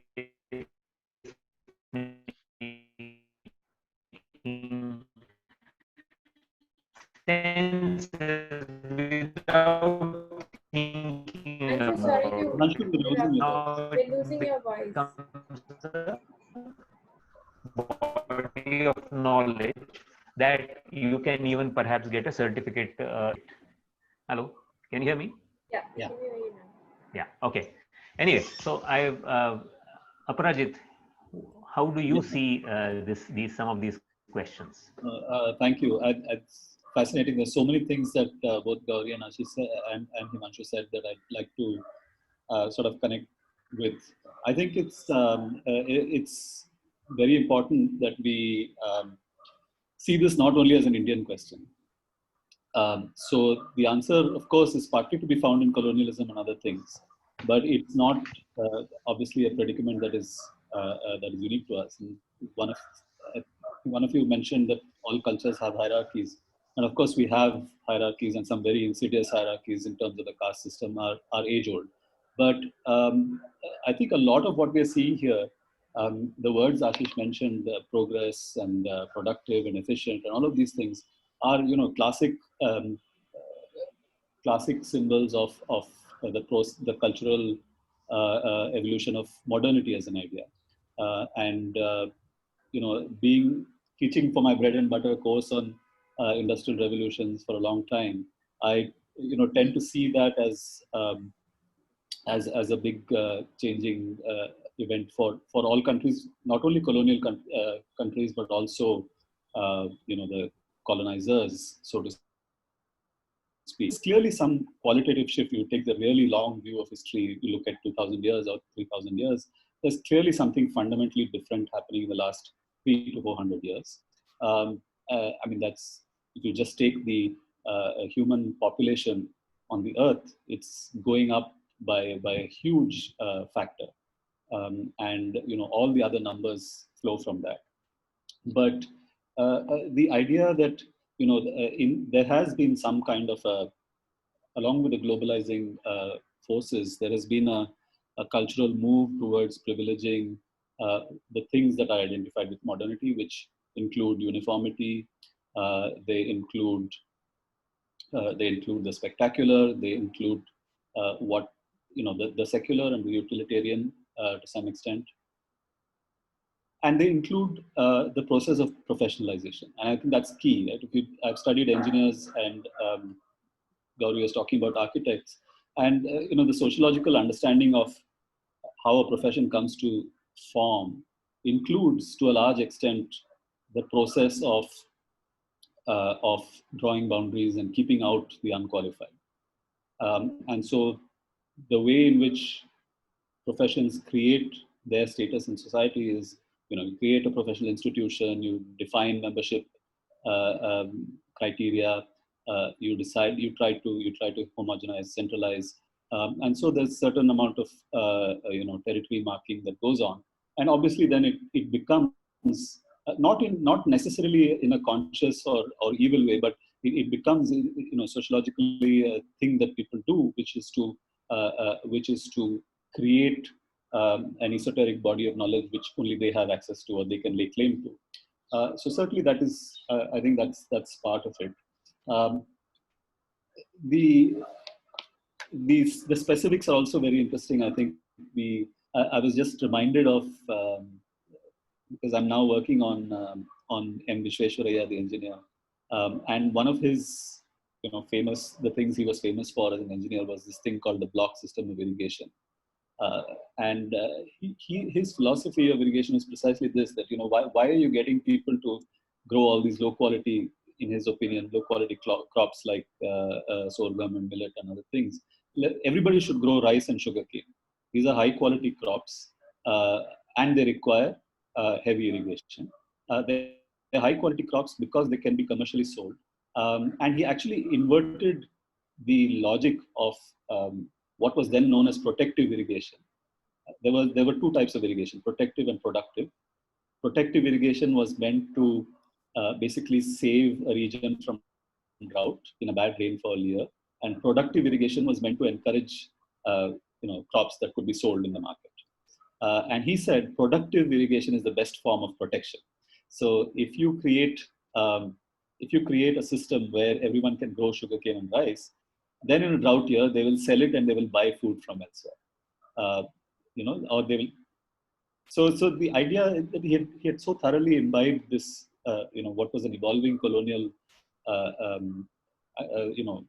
philosophy of irrigation, which was of course concerned with controlling people, with political stability, with settlements, with knowledge making, being able to know what is happening, and all of these things. So yeah, lots of fascinating things. But I would say that it does seem to me that a lot of these questions are coming into relief in the last in the long durée approach. It's coming into relief in the last 2 or 3 centuries. Manshu? Yes. I think something that's interesting that's come up, especially, trying to connect this discussion about the process of decision making, of governance. And I think Tridip is around here with us. And if we can also take his comments on politics and governance, because somehow a lot of this that we try to do, we can all keep talking about all the good things and our own views, but because politics is also shaped by us, again, the everyday. And I think if it would be interesting to get something from him on this. Are you here, Tridip? Hello. Tridip? Okay, he's not here, but anyway, when he comes back, I just thought that we could connect him onto this. But you go ahead. Okay, so I think what I propose to do now is we have opened up many different leads and very different themes, from the visible, invisible, to hierarchies, colonialism or the industrial revolution. Now I think we have complicated all the students' lives and expectations completely and enough for the afternoon. And I think it's time now You're losing it. to hand over the racket to them to serve us into. Hello. Hello, can you hear me? Yeah. We lost you for a bit. So it's time. Yeah. I got your alert very quickly. So let's hand the racket over to the students, because we have been talking about everything else, but the thing that is weighing on their minds, I'm sure, how to think about architecture, having thought of and heard all of these, perhaps, right? But of course, that's not to say that they should only talk about these things, but it's a good moment, I think, to open the discussion, to open the floor to questions and comments, and maybe then build on those. Yeah. So over to the studio students.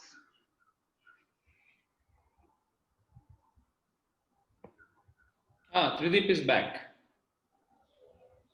Tridip, hello, you're here?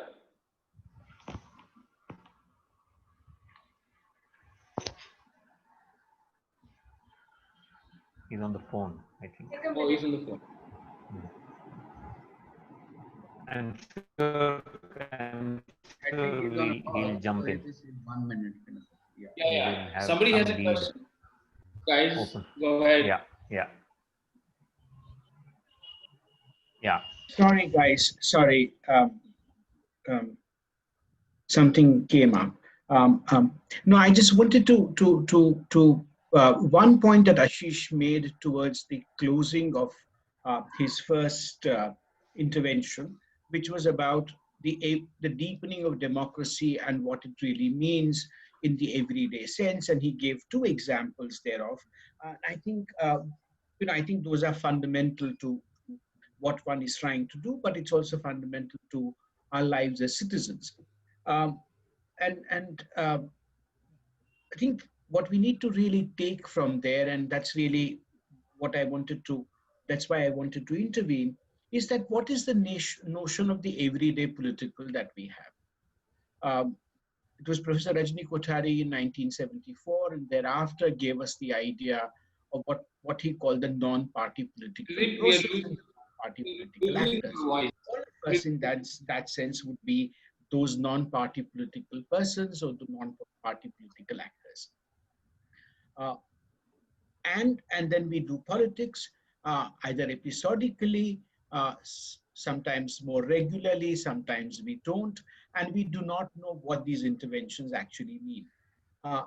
Interestingly, architects, like all other professionals, the chartered accountants, the doctors, the engineers that Aparajit studies, and to an extent the lawyers, all the professionals tend to think that they are non-political persons. What makes them a professional is really this non-politicalness of their thing, that their responsibility or the conception of the ethical universe comes from the relationship to the client, not their relationship to the civil society or the state as citizens. So I think what we really need to do in our schools and in our thinking about our practices, be that as an architect, as a designer, as a planner, as to what is the notion of the ethical that allows us to actually speak as a professional in the political realm. And that's, I think, is what Ashish, in some ways, was nudging us to think about, and we need to think about it. These are issues that we need to confront. Also, something that Gauri said about housing and facade, and is our responsibility only to the client, and I mean, and that's the way the professional actually sees himself or herself. But is there a notion of responsibility that is other than that of a client? So that was one question that I wanted to raise. The other question, which again Ashish spoke about, and so did Aparajit, was the idea of the commons. Both the knowledge of, both as knowledge systems, as he said it, but also in terms of what is it that we give back to the communities. Now, and we think that we do so only when we work in the public realm. And not many architects or designers get to work in the public realm. And that's the kind of example that Gauri gave. Oh, I do houses, I do office buildings. And that means that I'm not really working in the public realm. But is our responsibility or is our understanding of the commons restricted only to the public realm, in the sense for these professions defined necessarily in relationship to the state? Are there other notions of public realm that we have?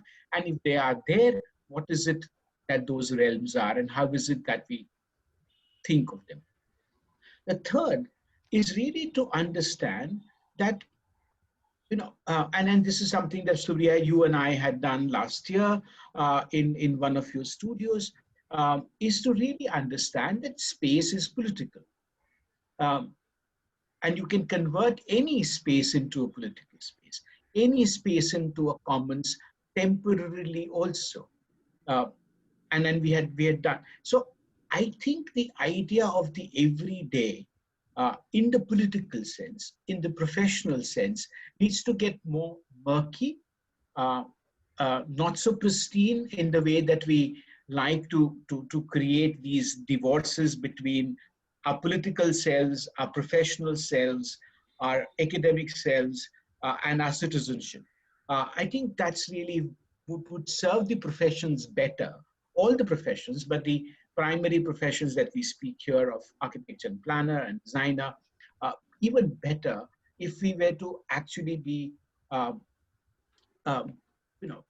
grappling with the idea of what Ashish spoke of in very simple terms as deepening of democracy. And that's what I wanted to say. Thank you. Okay, I think that's a very good direction setter to the discussion that follows, because I think it's very interesting, Pradeep, that you bring up the question of the professional being able to even imagine that they are that only their client is, their relationship is with their client, because, and this is something that I often marvel at, because the idea of a profession as a monopoly rests with society. That contract is given directly, is directly with society, and it's the first thing perhaps that we forget in reducing the contract to one with our clients. And I think there's a very interesting politics that we are choosing knowingly or unknowingly. Also, again with the Gauri's example which you mentioned, Tridip, of how architects feel that I am just building an apartment building.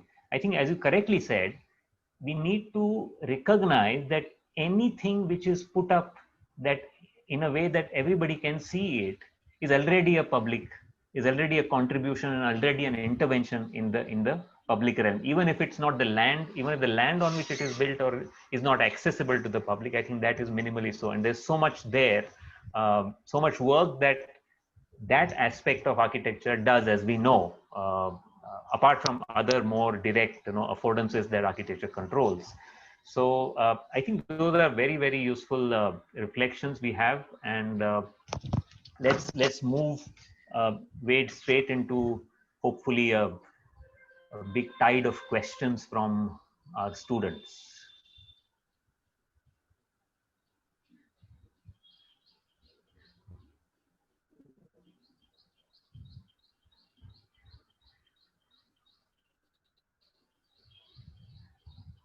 Hello, guys. Are we here? Or is it too much? Collecting your thoughts.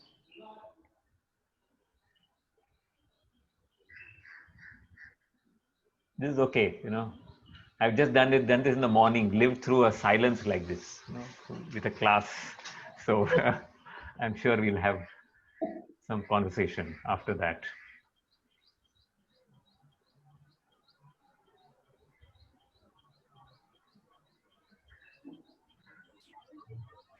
Hello, hi, Yeah. Ashwin here. Yeah. Just to go from where you have Dr. Himanshu has just made like this.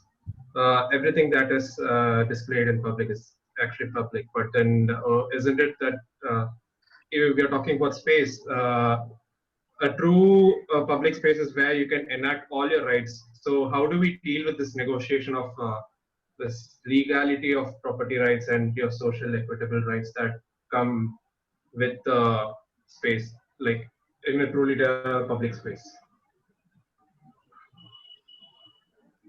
So you are asking how we can deal with the givenness of property rights, correct?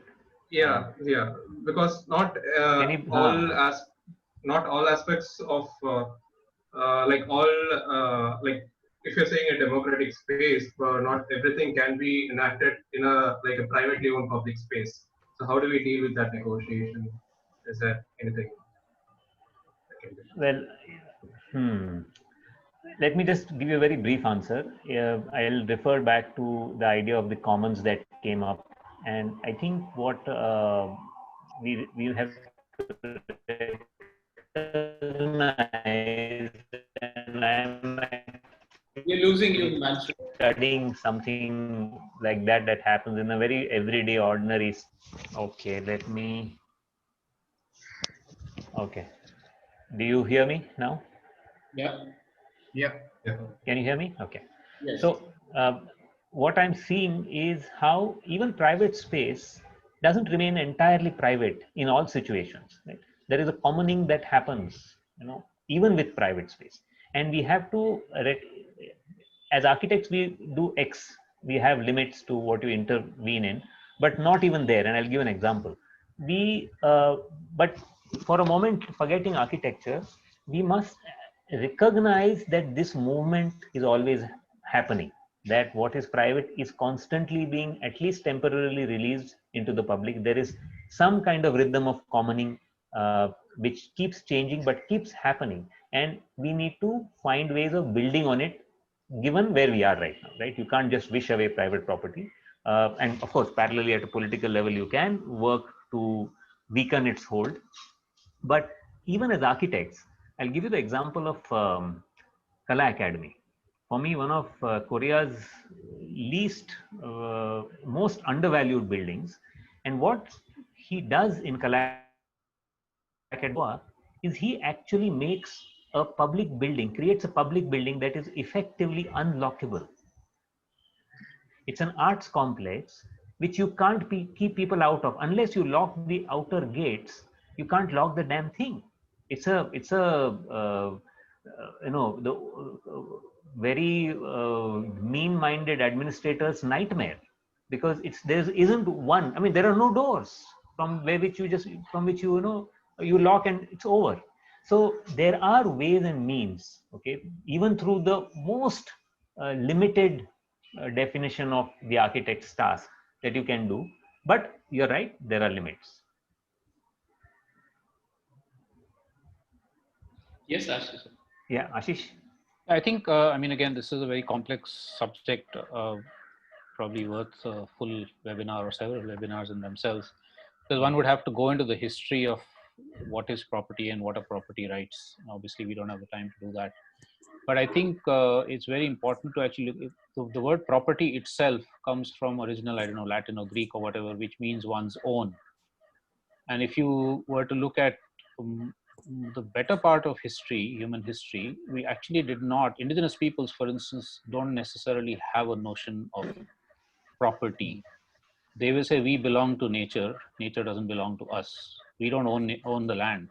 The land is a sacred entity which supports us, and we will protect it, but we can't sell it, buy it, etc., etc. It's very, very interesting of how, and of course, different peoples will be looking at it differently, but there's this underlying notion of not having ownership, not even community ownership, not forget about private ownership, not even communities owning the forest they live in or the land on which they are surviving. From the situation we have now in the most industrialized or capitalistic societies, where virtually almost everything is private property or attempted to be claimed as private property, and unfortunately India is also moving in that direction. So I think that has to also be fundamental to this, because what is private today may actually have been commons sometime not so much in the distant past, maybe in the very recent past. And a lot of the recommoning movements around the world, including in the heart of cities in Europe, for instance, is about reclaiming those private spaces to become commons again. The most amazing movements the many examples I can give you of. But like you said, we have the situation right now, so there are private properties. And I think one way to look at this very importantly is, what I go back to what you said earlier, the relationship is not just between the architect and the client, let's say the house owner or the landowner or whatever it is, but also between the architect and the rest of society and the rest of nature, because what you do on that land or what your client tells you to do on that land has implications for the rest of society and for the rest of nature. And unless architecture as a profession builds that sense of the connections and therefore then the responsibility also of making sure that whatever is done on that land is not detrimental to somebody else's autonomy, freedom, etc., etc., I don't think we're being fully responsible as a professional. This would apply to any profession. Right now we're talking about architecture, so I'm mentioning that. And so therefore the notions of private and public also become very fuzzy here, because yes, it's my land and it's my house, but what's happening in and on that land and in my house is impacting the public. And by the public, I'm including other species here. And so therefore, unless we build that into our practice and into our thinking, we will continue making the same mistakes that we're making, which is fine if we want to become a billionaire, but it's not fine if we want to be a responsible human being. And I think this is the kind of disconnect that's happened, which Ivan Illich talked about. I don't know if you teach Ivan Illich in the course or not, but if not, I would urge you to. There's a fantastic article of his called Deprofessionalizing something, I forget, I can send it to you, where actually he talks about the history of how professions came into being, where things that we could do on our own became outsourced to so-called experts. Cooking, childcare, building a house, looking after my own health, educating children in the community were all done as part of community life. I was in that sense a more rounded human being at some point in the past. And then I became narrower and narrower, and everything that I could actually have done has now become the domain of a professional who I will have to go to and be dependent on and beg and seek, and whether that's a bureaucrat or it's a doctor or it's an architect or whatever it is. And I think so therefore one has to also then go even deeper and look at the private public from this aspect also. How is it that things that the public could have done and could do and did do became the domain of professionals who then privatized it and basically just made lots of money or became famous or whatever. So it's a very complex issue that I think your question that you're raising. Any other questions? Yeah, I could go next. Yamin here. Yeah.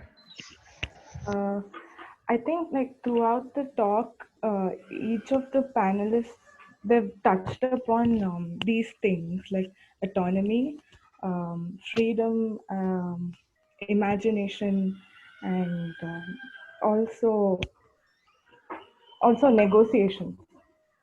For example,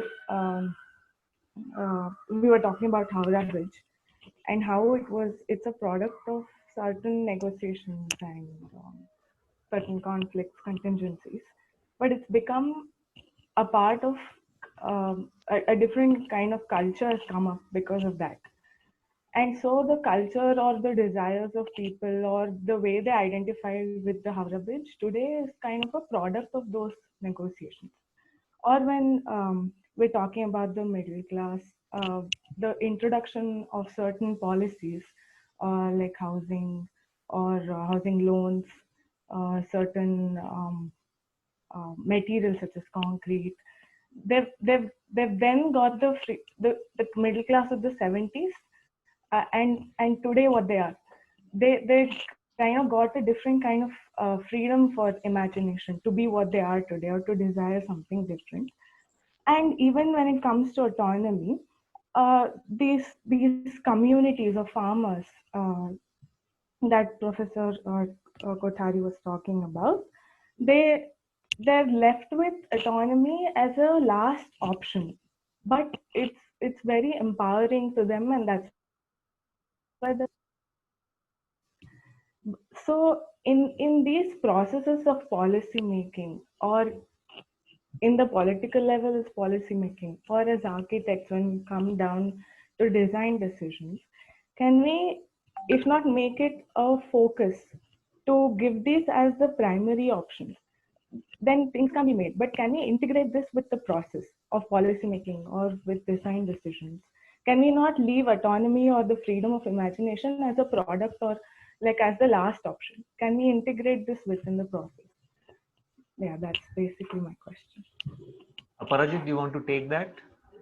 The Howrah example is very interesting in this regard because of the autonomy of the engineer, for instance, is kind of resonates.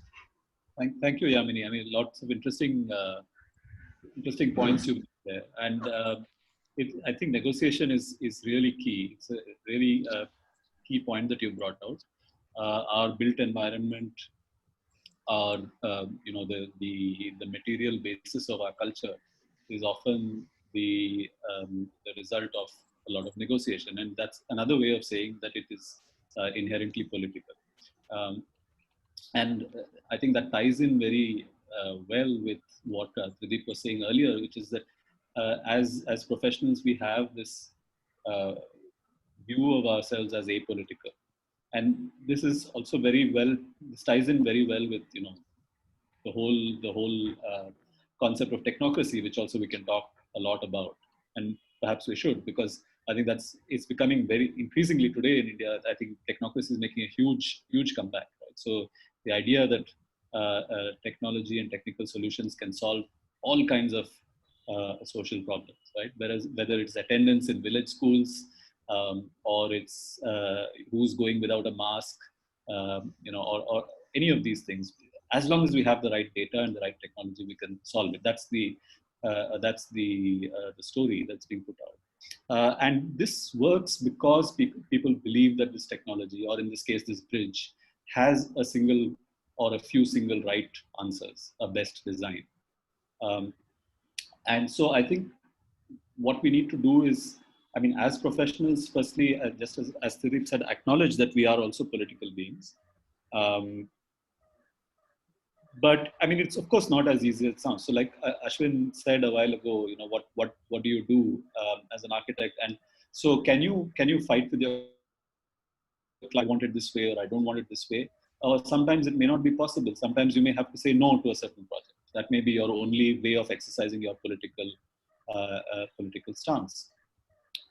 So, I think on the one hand, of course, professionals have to acknowledge that they have a politics, even if your stance is to not get involved in a certain question, that is a political stance, right? Because in that case, you're upholding the status quo. But I suppose the other kinds of things that you could think about are what are the kinds of projects which require, say, something the equivalent of an open day discussion where you get public suggestions, where you have a town hall kind of a meeting and share what are the options being debated. Because clearly in this whole 25-year debate of the Howrah Bridge, the people who are going to use it were obviously minimally involved. It's the engineers with different coming from different technical backgrounds who are debating it. It's the chambers of commerce who are worried about its implications of business, and of course the people are represented through the politicians nominated or elected in the legislative council, but talking on behalf of them, how much they can afford to be taxed and so on. But it's in a very, very indirect sense. I don't recall ever having come across a situation where there is an information sharing event about what are the options being considered, or listening to grassroots opinions and things like that. So perhaps if that can be, I don't know, if that can be made part of the regulatory process, just like you have a social impact assessment for land acquisition, can you have some kind of a requirement to take on public views in some form before you go into certain kinds of projects?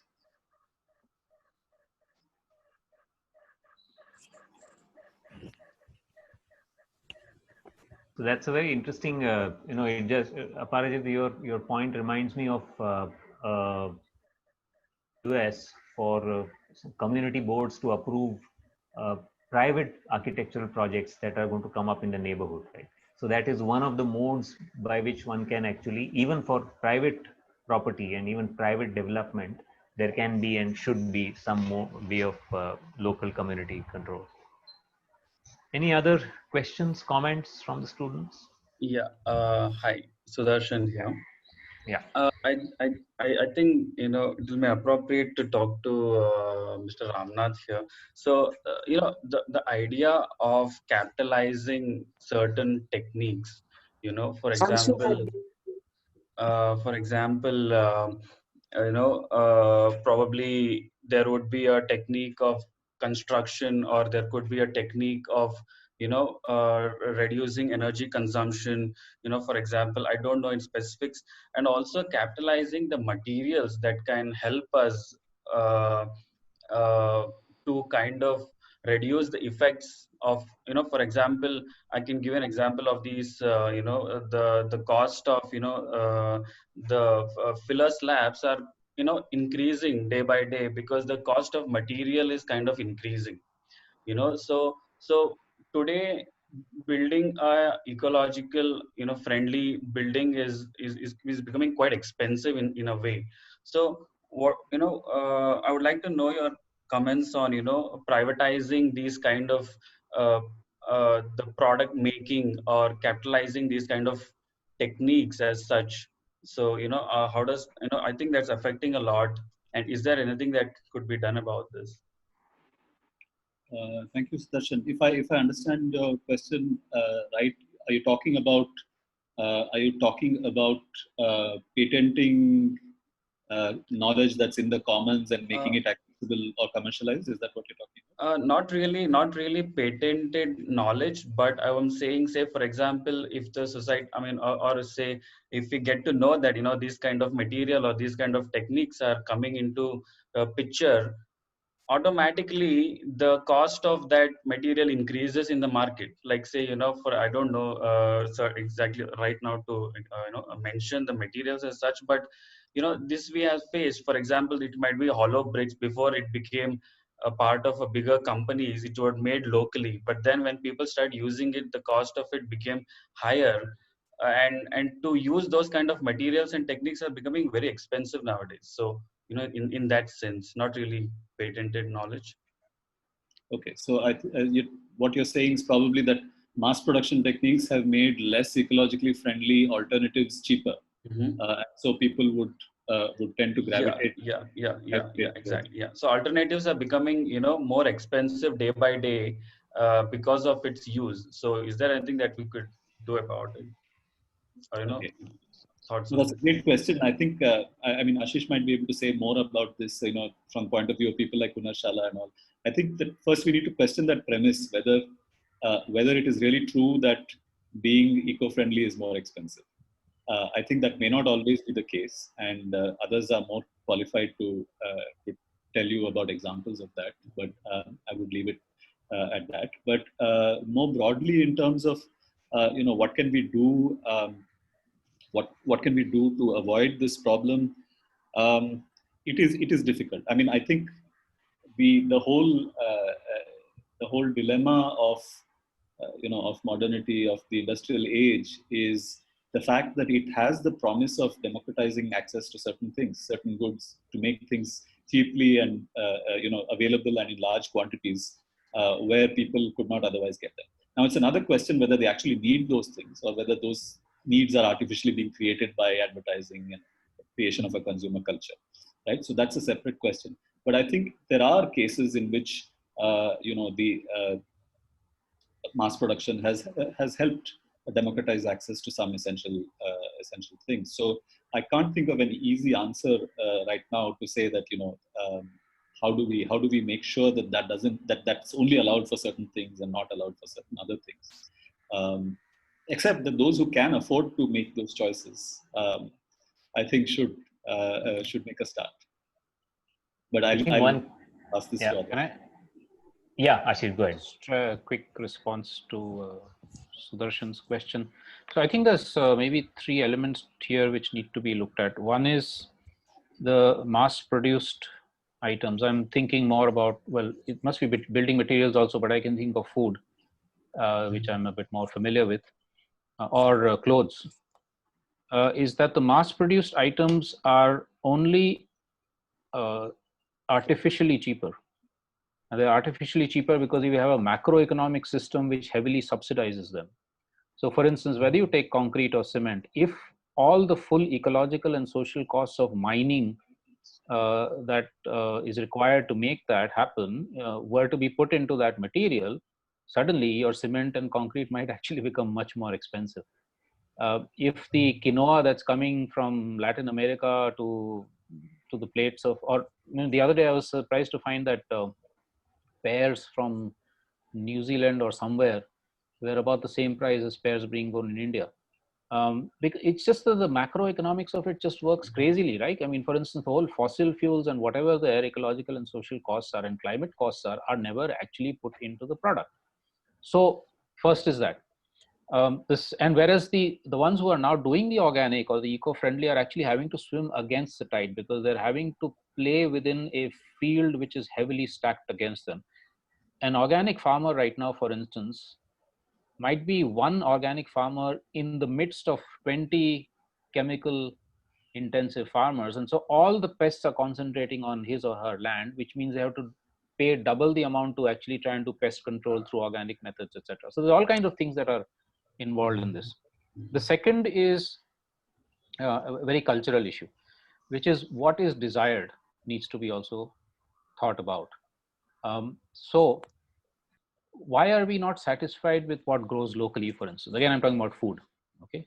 Or within a certain radius around me. Why is it that I want X only from something that is 3,000 kilometers away?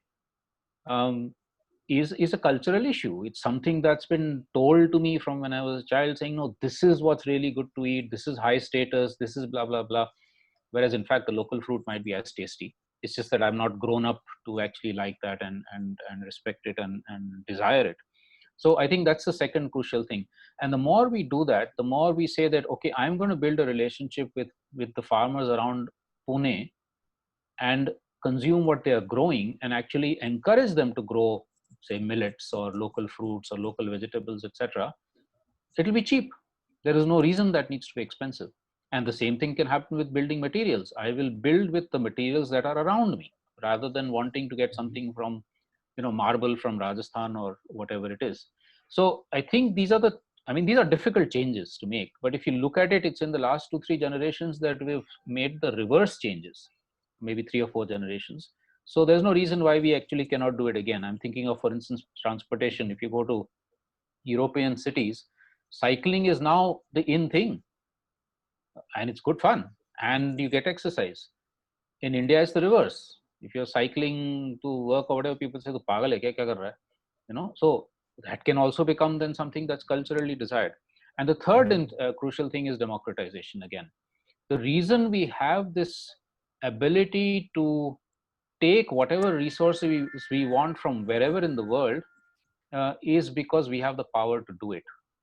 But if it was the local communities who had the power to say, no, you can't do marble mining in my village because my agriculture will be destroyed and my water will be destroyed, people like us will have to start thinking of other alternatives which are more local. If the village outside Pune, which currently absorbs all of Pune's wastes, Devachurli, were to say no, and they've tried, but they simply haven't had enough political power to do it. So they were to say no, and all the villages around were to say no. We would have to figure out not just how to deal with our waste, but how to lead less wasteful lives, because we have to treat the waste ourselves. I often think of interesting, obviously politically impossible solutions, but let me give you a couple that you can't throw your waste anywhere beyond 10 meters around your house. Rule number 1. Rule number 2, all the exhaust in your vehicle will be coming back into your vehicle.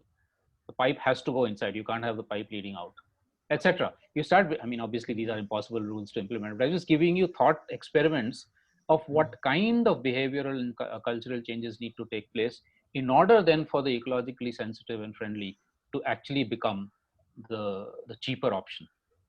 and so it's multiple different macro things also, and micro behavioral things that need to change. One micro thing I want to add here, Sudarshan, and straight about the kind of situation you're talking about. Even when we are people thinking of alternatives and practicing alternatives are often guilty of fetishizing one alternative as the alternative, right? And Baker, he built in brick in Kerala, right? But before that, he was not building in brick in the near Almora. He was building in what was available, which is stone and perhaps mud. So the price increase that you spoke about for hollow bricks is perhaps because it's a simple thing of them rising in demand, right? So that is not anymore the appropriate solution for the kind of project you're doing. But in some situation, it may still be the appropriate solution, because it's fine to pay that little bit extra because it is more environmentally friendly. So I think there are no I think golden rules, as it were. Any other questions? I have to get off soon. There's another call. Okay. So sorry about that. But if there's anything else for me, then. Surya, how long? Sorry, I thought this was till 4:30, so I had already fixed another. Oh, yeah. Okay. Yeah, I mean that's fine. So, any other quick question for Ashish or? If I can just quickly add, I always had this in mind, so I thought this is a good chance to talk about it. So I always wonder, when these new infrastructural projects that come up, example, road widening, or industries being set up in a very rich ecological systems, and recreation facilities that are being built. So these all facilities and infrastructure are always built because of the demand created by the people, right? And also these require certain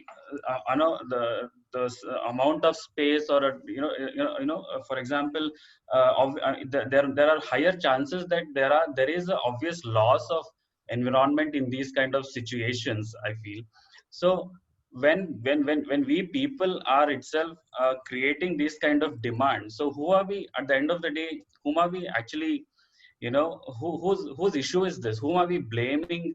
That today everybody blames the governance, that they are cutting trees and making road widening. But if you look back, it's the people that the vehicles are increasing. It all comes back to us, and we kind of blame it on the others. So who is actually responsible for these kind of issues, and things like that. Yeah, I think that's a very good one, Sudarshan. And I completely agree with you that we are part of the problem. Because we have been so lazy that we basically just accept the pat answers that have been given to us. And our education system tells us that these are the things to desire and these are the things to demand, etc., etc. Because the demands, I mean, what you're talking about is going well beyond basic needs of food and water and shelter and so on and so forth, right? We're talking about, okay, I don't know, we need an expressway to the Char Dham roads that are being built. I mean, who is demanding that? Are the pilgrims demanding it? Maybe some of them are, because that's how they no longer want to walk there. It's too much of a pain. So they just want to get there. And of course, they can't afford helicopters. Otherwise, they would be asking for thousands of helicopters. So Char Dham gets built. Bullet train, who's demanding that between Ahmedabad and Mumbai, which will cut travel by 2 hours or 1 hour? I don't know, whatever it is. I think it's very complex, again, issues of who is making the demands and what are they demanding. If I'm demanding energy security, I'm not necessarily demanding high tension wires to my village. If I'm demanding access to the nearby market, I'm not necessarily demanding a 4-lane highway. Okay. And I think so, therefore, it's both. It's one, what is being demanded. And I completely agree that we have come up in a society in which we just want more and more and more and more. So that is a very deeply cultural and political issue. But it's also about us asking for things and getting something that we actually did not even ask for. I want a good health system in my village or in my small town. Okay. I haven't asked for a huge multi private hospital. I've simply asked for good health facilities. I've asked for a good education facilities. That doesn't mean a huge, massive private school has to be built or whatever.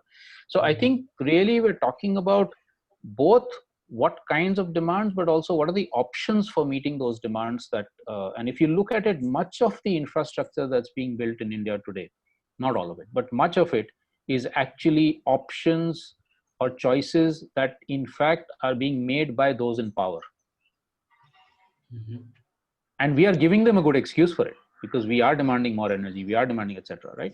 So it's, I think that crucial thing of who's deciding what kind of things to be built, etc., is very important. And the last point I'm making here, I said that earlier about energy, is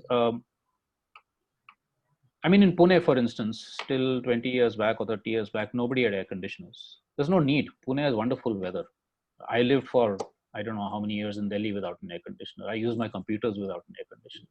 But we're all made to think that, oh my God, it gets to 40 degrees for like 5 days in a year. I want an air conditioner in my house. It's a necessity suddenly. Where does that come from is something that we really have to ask ourselves.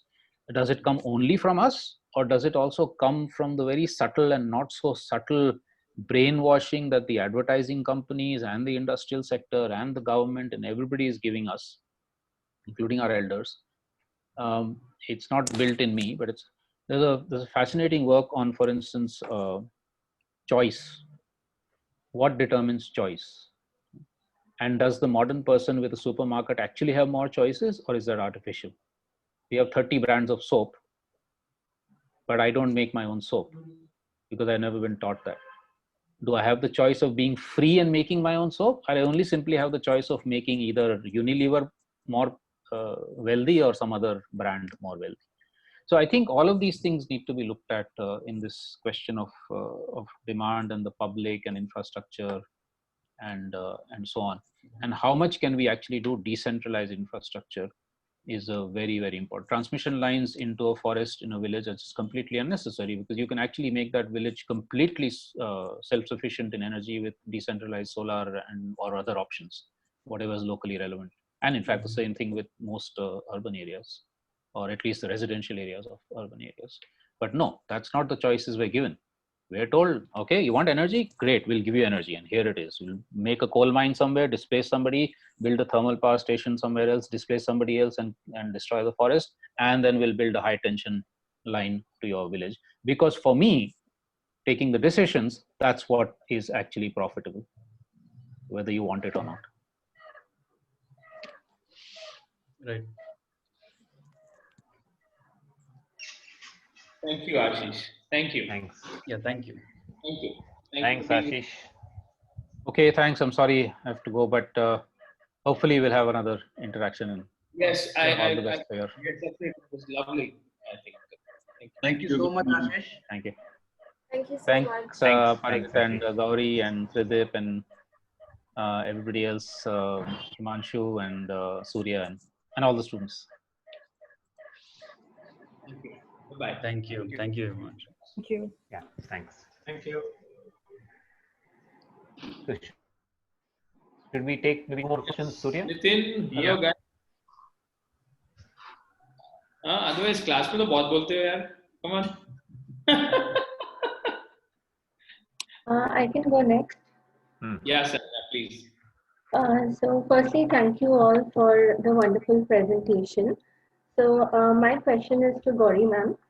So like as you said about the Bengal Ambuja mass housing, so you said that it was a trendsetter, and then the different color scheme you spoke about, like how the ground floor was brown color and then on the top it was white.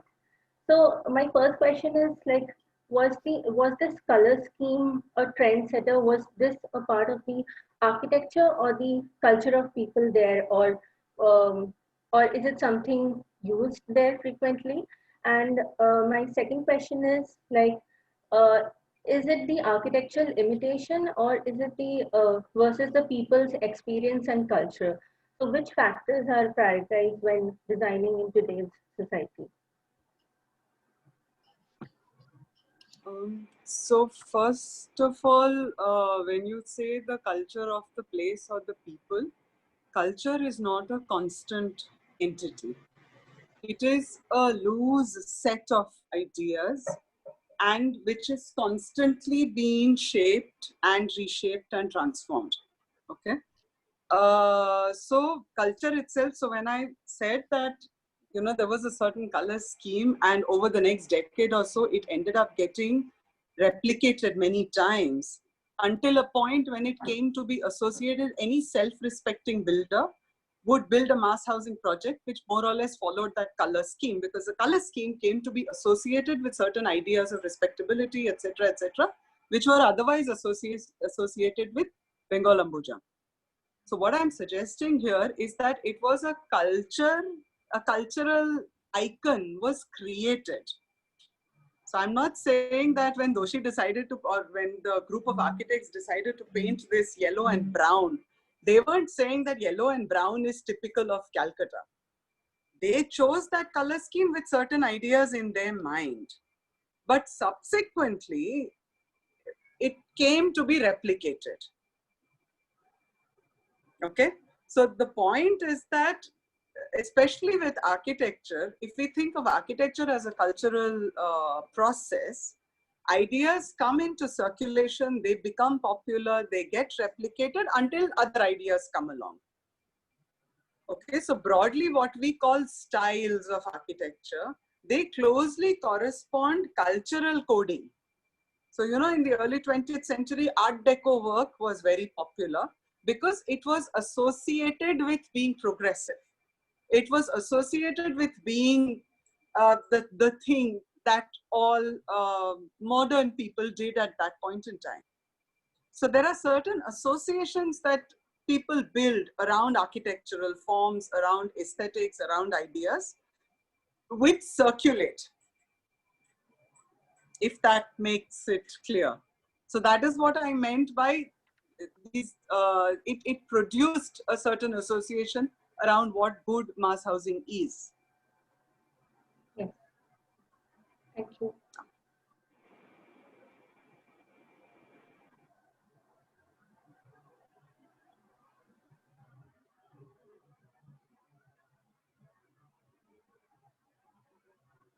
Any other final round here? Himanshu said one more question.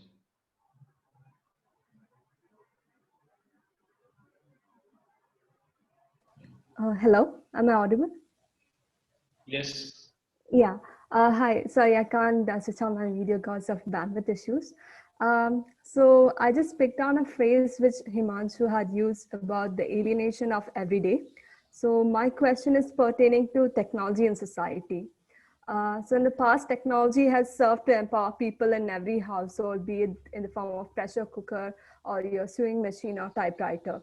But today, if we see a household, technology has gone way beyond empowering people to actually consuming people. So it has direct implications on the behavioral pattern of people as well. And I cannot help noticing the nuclear family itself getting compartmentalized. So even though we relentlessly depend on technology for everything and it did, you had spoken about how humans get to decide where we want to take technology. But my question really is, who controls this? Yeah. So do I take that? Yeah, of course. Yes. So thank you, Roshita. I think that's it's a very interesting question. Of course, it's something that we all dealing with on an everyday basis. You know, our own lives. We're talking less to each other. There's lots of work on this. You know, Sherry Turkle's work, book titled "Alone Together." I think very evocative title. It's about how we're all together in the same space, but we are in different cognitive and different cognitive worlds, because we're each, through our cell phones and through our devices, connected to different realm in terms of what we're doing, what we're thinking about, and so on.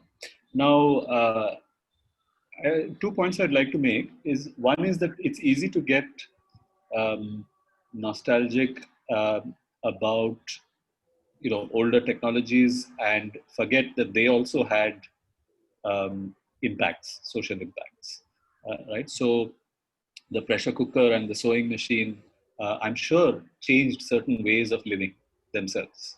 The sewing machine would have changed the livelihood of the local darji.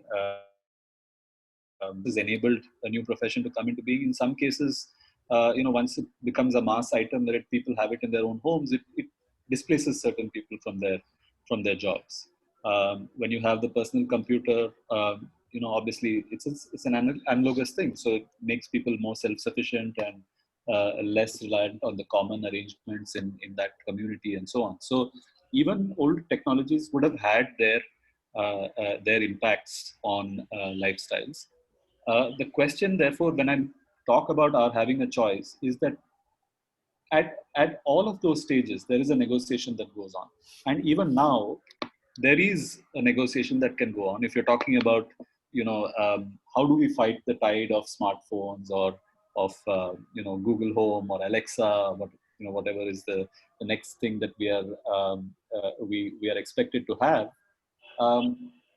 Of course, it's not a fight that that can happen on an individual basis. It can. You can say, I don't choose to have this, and so on. But technologies are also part of systems, right? So, for example, I think 15 years ago, it was possible to be part of an institution and say, I don't have email. Today, that's out of the question, right? You can't be a part of most institutions like we are parts of. You can't say, you can almost not say, I don't have a computer. Though in theory, we don't stipulate that for students or for faculty members, but it's almost understood that you have. So there are certain systems that we are plugged into, which expect certain behaviors, and so some things are very difficult to combat. I agree, but if the fact that we have agency is still valid, I think. So, for example, if we're talking about Amazon or talking about other things, I think the question is not that we can't do certain things. It's just that there is an additional cost, right? It's more difficult to make certain choices, or it requires more thinking, or slightly more investment of time, slight loss of convenience, or a slight willingness to stick out socially. These are the various kinds of costs that we incur when we make an unusual decision in terms of what to consume, what technology to encourage, and so on. Again, we don't have a choice in terms of, we are not employed by Apple and we don't get to decide what new features are there.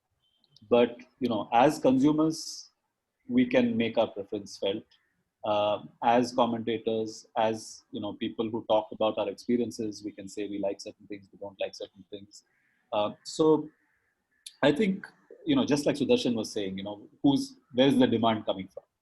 So the demand either comes from us, or it may come from somebody else, and then we are happy to go along with that because it's an easy option to take. So I would still say that it is humans, it is interests, it's interest groups that are making the decision. The next technology that's coming into your house is not decided by an autonomous logic within that technology, right? It's not that speakers have autonomously decided that now we can do voice recognition and now we can take commands from consumer and then translate it into something else, and it can plug into a larger network and so on. It is somebody, whether it's a company, whether it's a consumer, whether it's a political group, whether it's an ideologue, whether it's a scientist, somebody is making that decision that this is a desirable thing.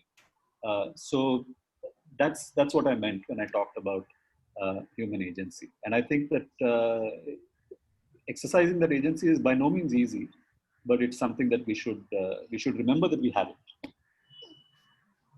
Thank you so much for this. Thanks, Parajit, Gauri, and also Ashish, who's not here. So shall we then call it a day and Sure. take away some stuff to reflect on, perhaps? Oh, yes. A lot to reflect upon. Yes. I think our accounts are full today. Our accounts here. Okay.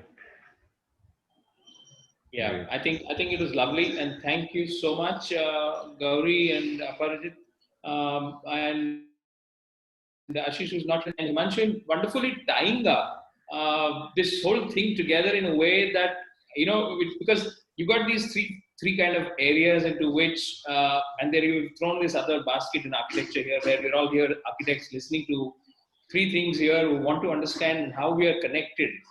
And it was nice to see that, yes, these dots connect somewhere. And I think, and as much as we may believe, we are the people.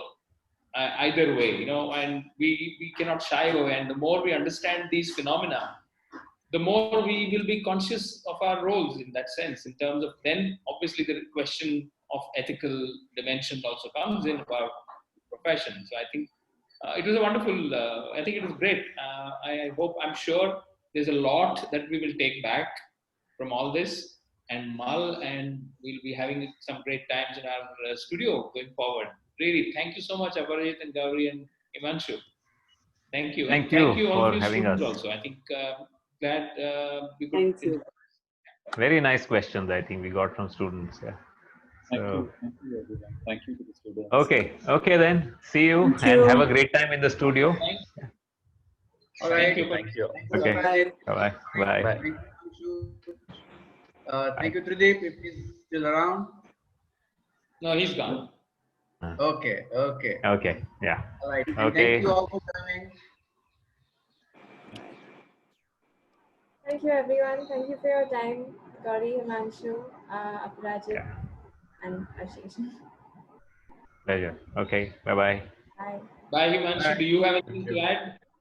Sorry? Do you have any last words to add? Nahi. Thanks. Okay. Bye-bye. Bye. We Bye. won't leave you. We won't let you go. We'll get you. He's gone. Yeah. Yeah, we'll get him back.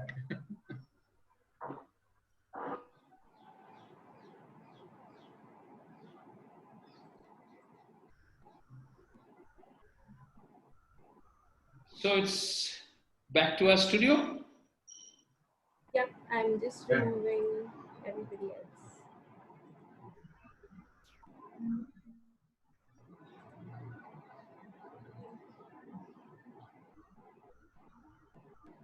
Yeah, it's just us.